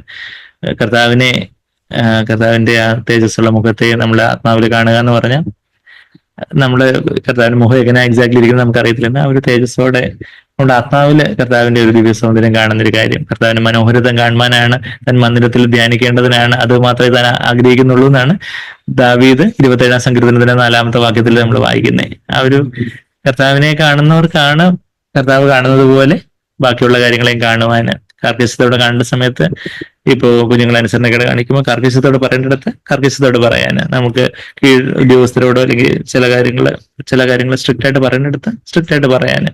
എന്നാൽ എപ്പോഴും ഇങ്ങനെ സ്ട്രിക്റ്റ് എന്ന് പറഞ്ഞുകൊണ്ടിരിക്കുകയല്ല, മറിച്ച് കാരുണ്യത്തോടെ കാണേണ്ടപ്പം 3 തവണ തള്ളിപ്പറഞ്ഞ് പത്രോസിനെ കർത്താവ് തിരിഞ്ഞു നോക്കി. എങ്ങനെ അവിടെ കാരുണ്യത്തോടെ കർത്താവ് തിരിഞ്ഞു നോക്കി. ലൂക്കോസ് 22-ാം അധ്യായത്തിന്റെ 60 മുതൽ 62 വരെയുള്ള വാക്യങ്ങൾ കർത്താവ് അവനെ തിരിഞ്ഞു നോക്കി എന്ന് പറയുമ്പം ആ ഒരു മനസ്സലിവോടെ, ഞാൻ നേരത്തെ പറഞ്ഞായിരുന്നല്ലോ, നീ തിരിഞ്ഞു വരും, ഞാൻ നിനക്ക് വേണ്ടി പ്രാർത്ഥിച്ചിട്ടുണ്ട് എന്ന് പറയുന്ന കർത്താവിന്റെ ആ ഒരു സ്നേഹം നിറഞ്ഞ നോട്ടം. അതേ നോട്ടം തന്നെ, ആ നോട്ടം തന്നെ നമ്മൾ കാണുന്ന അവിടെ ഒരു അഗ്നി, സ്നേഹത്തിന്റെ ഒരു അഗ്നിയെ കുറിച്ച് നമ്മൾ ഇവിടെ വായിക്കുന്നേ. യോഹന്നാൻ 21-ാം അധ്യായത്തില് ഈ തള്ളി പറഞ്ഞ ശേഷം പത്രോസിനെ ഒന്ന് റീഇൻസ്റ്റേറ്റ് ചെയ്യുന്നു. റീഇൻസ്റ്റേറ്റ് ചെയ്യുക എന്ന് പറഞ്ഞാല് യഥാസ്ഥാനപ്പെടുത്തുന്നു. എവിടാ? യോഹന്നാൻ 21-ാം അധ്യായം എന്ന് പറയുമ്പോൾ നമുക്കറിയാം ഇവരെല്ലാം കൂടി മീൻ പിടിക്കാൻ വേണ്ടി പോവുക. പത്രോസും ബാക്കിയുള്ള 6 കൂട്ടുകാരും കൂടെ, അവരെല്ലാം കൂടെ 7 പേര് പോയെന്നൊക്കെയാണ് അതിന്റെ അതിന്റെ രണ്ടാമത്തെ വാക്യത്തിൽ നമ്മൾ വായിക്കുന്നത്. 7 പേരുടെ പേര്, 7 പേര് നമ്മൾ വായിക്കുന്നുണ്ട്. കുറച്ചുപേരുടെ പേരും പിന്നെ 2 ശിഷ്യന്മാരെന്ന് പറയുന്നുണ്ട്. അങ്ങനെ 7 പേര് മീൻ പിടിക്കാൻ വേണ്ടി പോയി, അവർക്കൊന്നും കിട്ടിയില്ല. അവസാനം അവര് കർത്താവ് വലയിറക്കാൻ പറയുന്നത്, അവർക്ക് വലിയ ക്യാച്ച് കിട്ടുന്നതും വലിയൊരു മീൻ വലിയ 153 മീനൊക്കെ കിട്ടുന്ന കാര്യമൊക്കെ നമ്മളവിടെ വായിക്കുന്നുണ്ട്. അത് കഴിഞ്ഞിട്ട് അവർ കരയ്ക്ക് വരുമ്പോൾ കർത്താവ് ഓൾറെഡി എന്ത് ചെയ്തിരുന്നു? അവിടെ ഒരു സ്നേഹത്തിന്റെ തീയുണ്ട്. കർത്താവിന്റെ സ്നേഹത്തിന്റെ അഗ്നിജ്വാലയ്ക്കൊത്ത കണ്ണുകൾ എന്ന് പറയുമ്പോൾ കാർക്കശ്യത്തിന് തീയുണ്ട്, വിവേചനത്തിന് തീയുണ്ട്. എന്നാൽ അതുപോലെ തന്നെ മനസ്സിൽ ഇതിന്റെ ആർദ്രതയുടെ, കരുണയുടെ, സ്നേഹത്തിന്റെ തീയുണ്ട്. അതാ നമ്മള് 9-ാമത്തെ വാക്യത്തില്, യോഹന്നാൻ 21:9 കരയ്ക്ക് ഇറങ്ങിയപ്പോൾ അവർ തീക്കനലും അതിന്മേൽ മീൻ വെച്ചിരിക്കുന്നത് കണ്ടു. അന്ത്രാക്കിയ എന്ന് പറഞ്ഞൊരു പദമാണ് അവിടെ ഉപയോഗിച്ചിരിക്കുന്നത്. ഈ അന്ത്രാക്കിയ എന്ന് പറഞ്ഞൊരു പദം ഒരു പ്രാവശ്യം കൂടി യോഹന്നാന്റെ സുവിശേഷത്തിൽ ഉപയോഗിച്ചിട്ടുള്ള എവിടെ? യോഹന്നാൻ 18:18 എന്നൊക്കെ നമ്മൾ ആഴ്ചകൾക്ക് മുമ്പ് നമ്മൾ ആ കാര്യങ്ങളൊക്കെ ചിന്തിച്ചായിരുന്നു. അത് എവിടാന്ന് ചോദിച്ചാൽ, പത്രോസ് തള്ളിപ്പറയുന്ന സമയത്ത് അവിടെ ഒരു അന്ത്രാക്കിയ, ഒരു തീക്കനൽ ഉണ്ടായിരുന്നു, ഒരു ചാർക്കോൾ കൽക്കരി തീ ഉണ്ടായിരുന്നു. എന്നാൽ അതേപോലെ ഒരു കൽക്കരി തീ കൂട്ടിയാണ് കർത്താവ് അവന് 3 തവണ തള്ളിപ്പറഞ്ഞ പത്രോസിന് 3 തവണ ഏറ്റു പറയാനും, നീ എന്നെ സ്നേഹിക്കുന്നു സ്നേഹിക്കുന്നു സ്നേഹിക്കുന്നു എന്ന് 3 തവണ ഏറ്റു പറയാനും പത്രോസിന് കർത്താവ് ഒരു ചാൻസ് കൊടുക്കുന്ന കാര്യം നമ്മൾ യോഹന്നാൻ 21 വായിക്കുന്നത്. അപ്പൊ കർത്താവിന്റെ അഗ്നിജ്വാലയ്ക്കൊത്ത കണ്ണുകൾ എന്ന് പറയുമ്പോൾ അത് എപ്പോഴും അഗ്നിജ്വാലയ്ക്ക്, എപ്പോഴും ഒരു തീക്ഷ്ണതയും കാർക്കശ്യവും എന്ന് പറഞ്ഞിരുന്ന, അതായത് കഴിഞ്ഞ CFCയുടെ 50th ആനിവേഴ്സറിയിൽ സാഗ്ബോർ പറയുന്നുണ്ടായിരുന്നു, സാഗ്ബോർ ഇയൻബോറും ഇത്ര ബാലൻസ്ഡ് ആയിരുന്നു എന്നുള്ള കാര്യം. അപ്പം സാഗ്ബോർ ഭയങ്കര സത്യം, ഭയങ്കര തീക്ഷ്ണതയായിട്ടിരിക്കുമ്പോൾ ഇയൻബോർ വളരെ വളരെ കരുണാദ്രമായ ഒരു സമീപനം ഉണ്ടായിരുന്നു. അപ്പം എപ്പോഴും കരുണയും സ്നേഹം മാത്രമായിപ്പോയാൽ വേണ്ടാത്ത ആൾക്കാരെല്ലാം സഭയിൽ വന്ന് നിറയും. അതായത് കടം വാങ്ങിക്കാൻ വരുന്ന ആൾക്കാരും, ചൂഷണം ചെയ്യാൻ വരുന്ന ആൾക്കാരും, ബാക്കി സ്വന്തം ലാഭത്തിന് വേണ്ടി വരുന്ന ആൾക്കാരും ഒക്കെ സഭയിൽ വന്ന് നിറയും. എപ്പോഴും കാരുണ്യവും കരുണയും മാത്രമായിരുന്നു, കരുണയും മനസ്സിലും മാത്രമായിരുന്നു. എന്നാൽ കാർക്കശ്യം ആയിട്ട് സാഗ്ബോറും ഉണ്ടായിരുന്നു. അപ്പൊ കാർക്കശ്യം മാത്രമായിരുന്നെങ്കിൽ ഹാർഡ്ലി എനിബഡി ലെഫ്റ്റ് എന്ന് വെച്ചാൽ, കാർക്കശ്യം മാത്രമായിരുന്നെങ്കിൽ പിന്നെ ആരും പിന്നെ സഭയിൽ കാണുന്നില്ല, എല്ലാവരും വിട്ടുപോയി. അപ്പൊ ഈ കരുണയും കാർക്കശ്യം കൂടി ഒരു ബാലൻസ്ഡ് ആയിട്ട് ഫെലോഷിപ്പിൽ ഉണ്ടായിരുന്നതുകൊണ്ട് അതുപോലെ അത് ചർച്ചിൽ അത് എത്ര അനുഗ്രഹമായിരുന്നു എന്നുള്ള കാര്യമൊക്കെ ഇങ്ങനെ 50th ആനിവേഴ്സറിയുടെ ആ ഒരു മെസ്സേജിലൊക്കെ പറയുന്നുണ്ടായിരുന്നു. ഇതിനു മുമ്പ് വേറെ പലവണ പറഞ്ഞിട്ടുള്ള കാര്യമാണ്. ആ ഒരു കരുണയുടെ തീയുണ്ട്. അഗ്നിജ്വാല എന്ന് പറയുമ്പോൾ കാർക്കശ്യത്തിന്റെ തീയുണ്ട്, കരുണയുടെ തീയുണ്ട്. ആ ഒരു സ്നേഹത്തിന്റെ തീയെ കുറിച്ചൊക്കെ നമ്മൾ ഉത്തമഗീതത്തിൽ വായിക്കുന്നുണ്ട്. ഉത്തമഗീതം 8-ാം അധ്യായത്തില് നമ്മൾ എന്താ വായിക്കുന്നത്? അവിടെ അത് കർത്താവിന്റെ ജ്വാലയായിരിക്കുന്നു എന്നുള്ള കാര്യമാണ് നമ്മൾ വായിക്കുന്നത്. സദൃശവാക്യം കഴിഞ്ഞ് ഉത്തമഗീതത്തിലേക്ക് നമ്മളൊന്ന് പോവുകയാണെങ്കിൽ, സഭാപ്രസംഗി കഴിഞ്ഞ് യെശയ്യാവിന് മുമ്പായിട്ട് ഉത്തമഗീത 8-ാം അധ്യായത്തിന്റെ the very flame off the Lord എന്ന അതിന്റെ 6-ാമത്തെ വാക്യത്തിൽ വായിക്കുന്നത്. അതിന്റെ ജ്വലനം അഗ്നിജ്വലനവും ഒരു ദിവ്യജ്വാലയും തന്നെ. ദിവ്യജ്വാല അല്ലെങ്കിൽ ദൈവികമായ ദൈവത്തിൽ നിന്നുള്ള ഒരു ജ്വാലയായിട്ടുള്ള ഒരു സ്നേഹത്തെ കുറിച്ച് നമ്മളവിടെ വായിക്കുന്നത്. അപ്പം ഒരു സ്നേഹത്തിന്റെ തീക്ഷ്ണതയുണ്ട്, പിന്നെ ആ ഒരു കാർക്കശ്യത്തിന്റെ തീക്ഷ്ണതയുണ്ട്. അപ്പൊ അതുപോലെയുള്ള കണ്ണുകൾ കർത്താവെ അവിടുന്ന് അതുപോലെയുള്ള കണ്ണുകൾ എനിക്ക് തരണമെന്ന് നമ്മൾ പ്രാർത്ഥിക്കണം. കർത്താവ് കാര്യങ്ങളെ കണ്ടതുപോലെ കാണുവാനും, മറ്റുള്ളവരെ കർത്താവ് നോക്കി പല സാഹചര്യങ്ങളെ കർത്താവ് നോക്കി കാണുന്ന പോലെ കാര്യങ്ങളെ നോക്കി കാണുവാൻ ഇവിടെ കയറി വരിക എന്നാണ് യോഹന്നാൻ അപ്പോസ്തലനോട് വെളിപാട് 4:1 നമ്മൾ വായിക്കുന്നത്. ആ കർത്താവ് കാണുന്ന ആ കാഴ്ചപ്പാടിലൂടെ, ആ സ്വർഗീയമായ കാഴ്ചപ്പാടിലൂടെ കാര്യങ്ങളെ കാണുമ്പോൾ നമ്മളുടെ പല സ്ട്രെസ്സും, ഭയങ്കര മനസ്സിന്റെ സമ്മർദ്ദവും പ്രയാസവും ടെൻഷനും ഒക്കെ അങ്ങ് പോകും. പലപ്പോഴും നമ്മൾ ഈ ഭൂമിയുടെ വീക്ഷണകോണിൽ കൂടെ കാണുമ്പോൾ നമുക്ക് ടെൻഷനും വെപ്രാളവും പരാതിയും പെറുപെടുപ്പും ഒക്കെ ഉള്ളത്. എന്നാൽ സ്വർഗീയമായ കാഴ്ചപ്പാടിലൂടെ കാണുമ്പോൾ കർത്താവ് രാജ്യത്ത് ഏറ്റിരിക്കുന്നു, കർത്താവ് എല്ലാത്തിന്റെയും പരമാധികാരിയാണ്, കർത്താവ് സർവശക്തനാണ്, ഇവിടെ നല്ല നന്മയ്ക്കായിട്ട് ചെയ്യും, നമുക്ക് കഴിയുന്ന കൂടെ ഒന്നും പരീക്ഷിക്കത്തില്ല, കർത്താവിന്റെ കൃപ നമുക്ക് മതി എന്നുള്ള ആ ഒരു സ്വർഗീയമായ വീക്ഷണക്കൂടെ കാണുന്ന ആ കണ്ണുകൾ, അവന്റെ കണ്ണ് അഗ്നിജ്വാല, തലയിൽ അനേക രാജമുടികൾ എന്നാ വായിക്കുന്നത്. കർത്താവ് ഞാൻ ഈ ലോകത്തെ ജയിച്ചിരിക്കുന്നു എന്നാ നമ്മള് യോഹന്നാൻ 16:33 വാക്യത്തില് I have overcome this world. കർത്താവ് ജയിക്കുന്നവനാണ് കിരീടം. നമ്മളത് ജീവന്റെ കിരീടം നമ്മൾ വെളിപാട് 2-ാം അധ്യായത്തില് പലപ്പോഴും സ്നാനജലത്തിലൊക്കെ സൗരങ്ങൾ പറയുന്ന ആ ഒരു വാഗ്ദത്വം ഉണ്ടല്ലോ, അന്ത്യത്തോളം വിശ്വസ്തനായിരിക്കുക. വെളിപാട് 2-ാം അധ്യായത്തിന്റെ അതിന്റെ 10-ാമത്തെ വാക്യത്തിന്റെ അവസാനം എന്താ? മരണപര്യന്തം വിശ്വസ്തനായിരിക്കെ, എന്നാൽ ഞാൻ ജീവകിരീടം നിനക്ക് തരും. അപ്പം കർത്താവ് അത് ജയിക്കുന്നവർക്ക് കൊടുക്കുന്നു. കർത്താവിന് പിതാവ് അനേകം രാജമുടികൾ കൊടുത്തു. എങ്ങനെ? കർത്താവ് എപ്പോഴും ജയിച്ചുകൊണ്ടേയിരുന്നു. ലോകത്തിനെതിരെ, തന്റെ ജഡത്തിനെതിരെ, ലോകത്തിനെതിരെ, പിശാചിനെതിരെ ഫുൾ മാർക്ക്, 100%. സെന്റം എന്ന് പറയും, എന്താ 100% മാർക്ക്. കർത്താവ് എപ്പോഴും സെന്റം അടിച്ചുകൊണ്ടേയിരുന്നു. അപ്പൊ അതുകൊണ്ട് കർത്താവിന് അനേക രാജമുടികളുണ്ട്.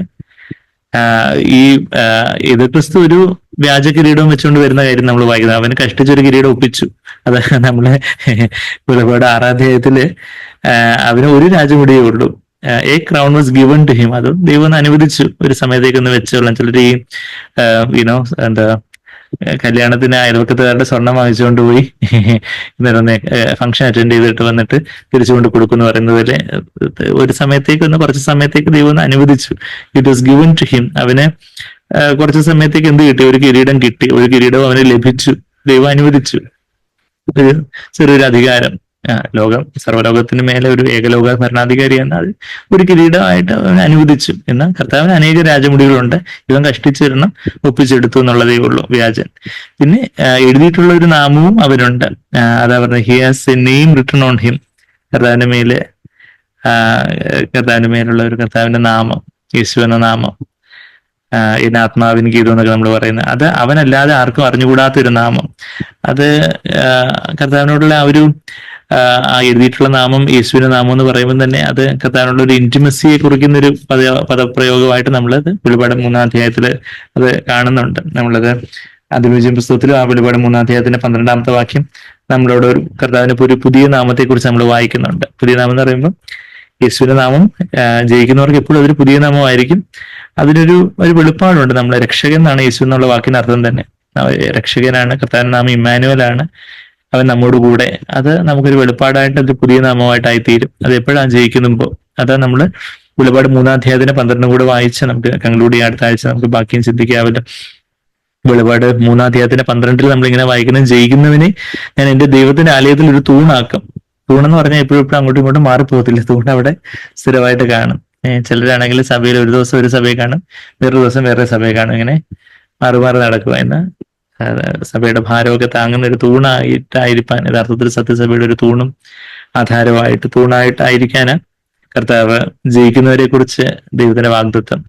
സഭയിൽ ബാക്കി ജനങ്ങളുടെയും ഭാരം വഹിക്കുന്ന സഹോദരനായിട്ട്, സഹോദരിയായിട്ട്, അതൊരു ദൈവത്തിന് വലിയൊരു അനുഗ്രഹമാണ്. സഭയിലൊരു തൂണായിട്ട്. ഒരു തൂണില്ലെങ്കിൽ ഇതെല്ലാം കൂടെ ഇടിഞ്ഞു പൊളിഞ്ഞ് താഴെ വീഴാം. റൂഫെല്ലാം കൂടെ. തൂണ് വേണം എന്ന് പറഞ്ഞാൽ സഭയിൽ അനേകം തൂണുകൾ വേണം. അങ്ങനെ ജയിക്കുന്നതിന് ദൈവത്തിന് ആലയത്തിൽ ഒരു തൂണാക്കും. അവൻ ഒരിക്കലും അവിടെ നിന്ന് പോവുകയില്ല. അവന് അയ്യോ എന്നെ കറക്റ്റ് ചെയ്തു, എന്നെ മൂത്ത സഹോദരന് എന്നോട് വഴക്ക് പറഞ്ഞു, എന്നെ ഒന്ന് തിരുത്തി, അതുകൊണ്ട് ഞാനങ്ങ് പോവാന്നും പറഞ്ഞുകൊണ്ട് പോവുകയാണെങ്കിൽ എൻ്റെ അടുത്തൊന്നും തൂണൊന്നും അല്ലായിരുന്നു. തൂണായിട്ടുള്ളവരങ്ങനെ പോവുകയില്ല.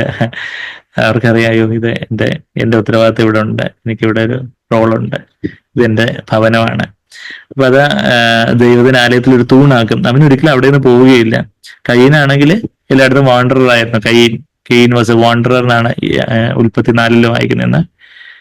അതൊരു ശാപമാണ്. You will be a wanderer. നമ്മള് യഥാർത്ഥത്തില് ഒരു സഭയുടെയും ഭാഗമല്ലാതെ അവിടെയും പോയി ഇവിടെയും പോയി ആ യൂട്യൂബിൽ പറയുന്ന പ്രീച്ചറിനെ കേട്ടു, ഈ യൂട്യൂബിൽ പറയുന്ന വേറെ പ്രീച്ചറിനെ കേട്ടു, ഈ TV ചാനലിൽ പറയുന്ന പ്രീച്ചറിനെ കേട്ടു. എവിടെ ഒരു അതും ശരിയാ ഇതും ശരിയാ, അവരുടെ ഉപദേശം ഇവരുടെ ഉപദേശം ഒന്നിനും നമ്മൾ ചിലപ്പോൾ ഒരു സഭയിൽ തന്നെ ആയിരിക്കും പോകുന്നത്. പക്ഷെ പല ആൾക്കാരൊക്കെ ഇതൊക്കെ കേട്ട് ഒരു വാണ്ടറർ ആയിരിക്കും. അവിടെയും സ്വസ്ഥതയില്ല, ഇവിടെയും എനിക്ക് വേണ്ട, അവിടെയും വേണ്ട, അവിടെയും ശരിയല്ല, ഇവിടെയും ശരിയല്ല, എവിടെയും ശരിയല്ല എന്ന് പറയുന്നൊരു wandering. That's a curse from the Lord. കയ്യിന് കൊടുത്ത കേഴ്സ് ആണ് യു വിൽ ബി വാണ്ടറർ എന്നുള്ളത്. എന്ന് അങ്ങനെ വാണ്ടർ ചെയ്യുന്നവരെയൊക്കെ ദൈവം ഭവനത്തിലാക്കും എന്നൊക്കെ സങ്കീർത്തനത്തിൽ നമ്മൾ വായിക്കുന്നുണ്ട്. ഇത് അവനൊരിക്കലും അവിടെ നിന്ന് പോവുകയില്ല. എന്റെ ദൈവത്തിന്റെ നാമവും, അതായത് പിതാവിന്റെ നാമവും എന്റെ ദൈവത്തിന്റെ പക്കൽ നിന്ന് സ്വർഗത്തിൽ നിന്ന് തന്നെ ഇറങ്ങുന്ന പുതിയ യെരൂശലേം എന്ന എന്റെ ദൈവത്തിന്റെ നഗരത്തിന്റെ നാമം, അതായത് കാന്തയുടെ നാമവും പുത്തൻ യെരൂശലേം എന്ന പുത്തൻ നഗരത്തിന്റെ നാമവും എന്റെ പുതിയ നാമവും, യേശുവിന്റെ പുതിയ നാമം, ആ ഒരു കർത്താവിനോടുള്ള ഒരു അകമഴിഞ്ഞ ആ ഒരു ഭക്തിയിലുള്ള ഒരു പുതിയ നാമവും ഞാൻ അവന്റെ മേൽ എഴുതും എന്നുള്ളൊരു കാര്യം. ഇവൻ വെളിപാട് 2-ാം അധ്യായത്തിന്റെ 17-ാമത്തെ വാക്യത്തിലും അവിടെ ആർക്കും അറിയാത്തൊരു പേര് എഴുതി കൊടുക്കുന്നത്, ഒരു മുദ്രമോതിരത്തിൽ എഴുതി കൊടുക്കുന്ന കാര്യമൊക്കെ നമ്മളിവിടെ വായിക്കുന്നുണ്ട്. എന്താ, ഞാൻ അവൻ മുദ്രമോതിരം ഒന്നും വായിക്കുന്നില്ല, എന്നാൽ അവനൊരു കല്ല് കൊടുക്കും, വെള്ളക്കല്ലും. അതാ 17-ാമത്തെ വാക്യം, വെളിപാട് 2:17 പെർഗമോ സഭയോട് പറയുക, ഞാൻ അവന് വെള്ളക്കല്ലും ലഭിക്കുന്നവനല്ലാതെ ആരും അറിയാത്തതും ആ കല്ലിന്മേൽ എഴുതിയിരിക്കുന്നതുമായ പുതിയ പേരും കൊടുക്കും എന്നുള്ളൊരു കാര്യം. കർത്താവ് നമ്മളെ ഒരു പുതിയ പേരോട് വിളിക്കും. നമുക്ക് കർത്താവിനോടുള്ള ഒരു പുതിയ പേര് എന്ന് പറയുമ്പോൾ അതെല്ലാം കർത്താവിനുള്ള അകമഴിഞ്ഞ ആ ഒരു ഭക്തിയും സ്നേഹത്തെയും നിർമ്മലമായിട്ടുള്ള ആ ഒരു ബ്രൈഡൽ റിലേഷൻഷിപ്പ് കർത്താവ്, അതായത് ഒരു ഭാര്യാഭർത്തൃ ബന്ധത്തിൽ പല രഹസ്യങ്ങളും കാണും, ബാക്കി ആരോടും അവർ പറയാൻ ആഗ്രഹിക്കാത്ത ചില കാര്യങ്ങൾ കാണും എന്ന് പറയുന്നത് പോലെ കർത്താവിനോടുള്ള അതുപോലൊരു മണവാളൻ മണവാട്ടി ബന്ധം നമുക്കുണ്ടെങ്കിൽ നമുക്ക് കർത്താവുമായിട്ടുള്ള ചില രഹസ്യങ്ങൾ മറ്റാരോടും അത് പറയാൻ പറ്റാത്ത തരത്തിലുള്ള ആത്മീയമായിട്ടുള്ള ചില കർത്താവിനോടുള്ള ഒരു അടുപ്പം, ആ ഒരു ഞാൻ എൻ്റെ കർത്താവിനെ ഞാൻ അറിയുന്നു, അവൻ എന്നെ അറിയുന്നു, ആട് ഇടയനെ അറിയുന്നത് പോലെ ഇടയൻ ആടിനെ അറിയുന്നത് പോലെ പിതാവിനെ അറിയുന്നത് പോലെ ഞാൻ പിതാവിനെ അറിയുന്നത് പോലെ ആട് ഇടയനെ ആടിനെയൊക്കെ അറിയുമെന്നൊക്കെ യോഹന്നാൻ 10-ാം 14-15 വാക്യങ്ങൾ നമ്മൾ വായിക്കുന്ന പോലെ അതുപോലെ കർത്താവിനെ അറിയുന്ന, കർത്താവിന്റെ പുതിയ നാമത്തെ അറിയാനും കർത്താവ് നമുക്കൊരു വെള്ളക്കല്ലും ആരും ലഭിക്കുന്നതിനല്ലാതെ അറിയാത്തൊരു പുതിയ നാമമൊക്കെ തക്കവണ്ണമുള്ളൊരു ആ ഒരു ബ്രൈഡൽ റിലേഷൻഷിപ്പ്, ആ ഒരു മണവാട്ടി ബന്ധം പോലെ കർത്താവിനോടുള്ള അകമഴിഞ്ഞ ഒരു സ്നേഹബന്ധത്തിലേക്ക് വരാൻ കർത്താവ് ഇന്ന് നമ്മളെ വിളിക്കുന്നത്. അതാണ് നമ്മൾ വെളിപാട് 19:12 അതാണ് നമ്മൾ വായിച്ചെഴുതിയിട്ടുള്ള ഒരു നാമം അവനുണ്ട്, അത് അവനല്ലാതെ ആർക്കും അറിഞ്ഞുകൂടാ. പിന്നെ രക്തം തെളിച്ച ഉടുപ്പിനെ കുറിച്ചൊക്കെ നമ്മൾ 13-ാമത്തെ വാക്യത്തിൽ നമ്മൾ അടുത്ത ആഴ്ച നമ്മൾ തുടർന്ന് ചിന്തിക്കുക. അവരെ നമുക്ക് ഒരു വാക്ക് കണ്ടടിച്ച് പ്രാർത്ഥിക്കാം. സ്നേഹം നിറഞ്ഞ പിതാവി യേശുവേ, നന്ദി കർത്താവേ, നന്ദി. അവിടുന്ന് ഞങ്ങൾക്ക് വേണ്ടി യുദ്ധം ചെയ്യുന്നവനാണല്ലോ. ഞങ്ങള് രക്തങ്ങളോട് പോരാടാതെ കർത്താവെ ഞങ്ങളുടെ ജഡത്തിനും ലോകത്തിനും പിശാചിനെതിരെ പോരാടുന്നുവെങ്കിൽ ഞങ്ങൾക്ക് വേണ്ടി യുദ്ധം ചെയ്യുന്ന കർത്താവ് അങ്ങായിരിക്കുന്നിടത്ത് ഞങ്ങൾ അങ്ങേ സ്തുതിക്കുന്നു. നന്ദി കർത്താവെ, ഞങ്ങൾക്ക് ഇതിനായിട്ട് ഉള്ള ഒരു ആയുധവും ഫലം കാണുകയില്ലെന്ന് ഞങ്ങൾ യേശയ്യാ 54:17 നമ്മൾ വായിക്കുന്നുണ്ടല്ലോ. നന്ദി കർത്താവെ, നന്ദി.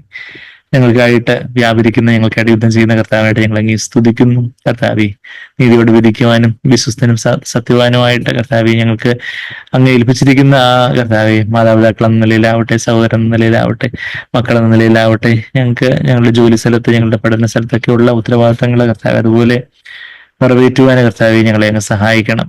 കർത്താവെ അതിലൊക്കെ വിശ്വസ്തരായിട്ട് കാണപ്പെടുവാൻ ഞങ്ങളെ സഹായിക്കണമെന്ന് ഞങ്ങൾ പ്രാർത്ഥിക്കുന്നു.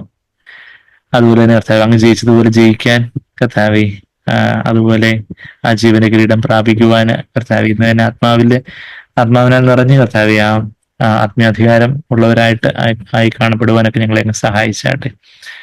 നന്ദി കർത്താവെ, നന്ദി. ഞങ്ങള് കർത്താവെ അങ്ങോട്ടുള്ള ആ ഒരു നിർമ്മലോകാഗ്രമായിട്ടുള്ള ആ ഒരു ഭക്തിയില് വളർന്ന കർത്താവെ, അങ്ങോട്ടുള്ള ഒരു മണവാളനും മണവാട്ടി എന്ന വണ്ണമുള്ള ആ ഒരു അതീവ രഹസ്യമായിട്ടുള്ളൊരു ബന്ധം, അത് തിരശ്ശീലയ്ക്ക് അപ്പുറമായിട്ടുള്ള മറഞ്ഞിരിക്കുന്ന ആ ഒരു കർത്താവെ ബന്ധം, കർത്താവെ അങ്ങോട്ടുള്ള ആ ഒരു സ്നേഹബന്ധം അതിൽ ആഴപ്പെടുവാൻ ഞങ്ങളെ അങ്ങ് സഹായിക്കണമെന്ന് പ്രാർത്ഥിക്കുന്നു.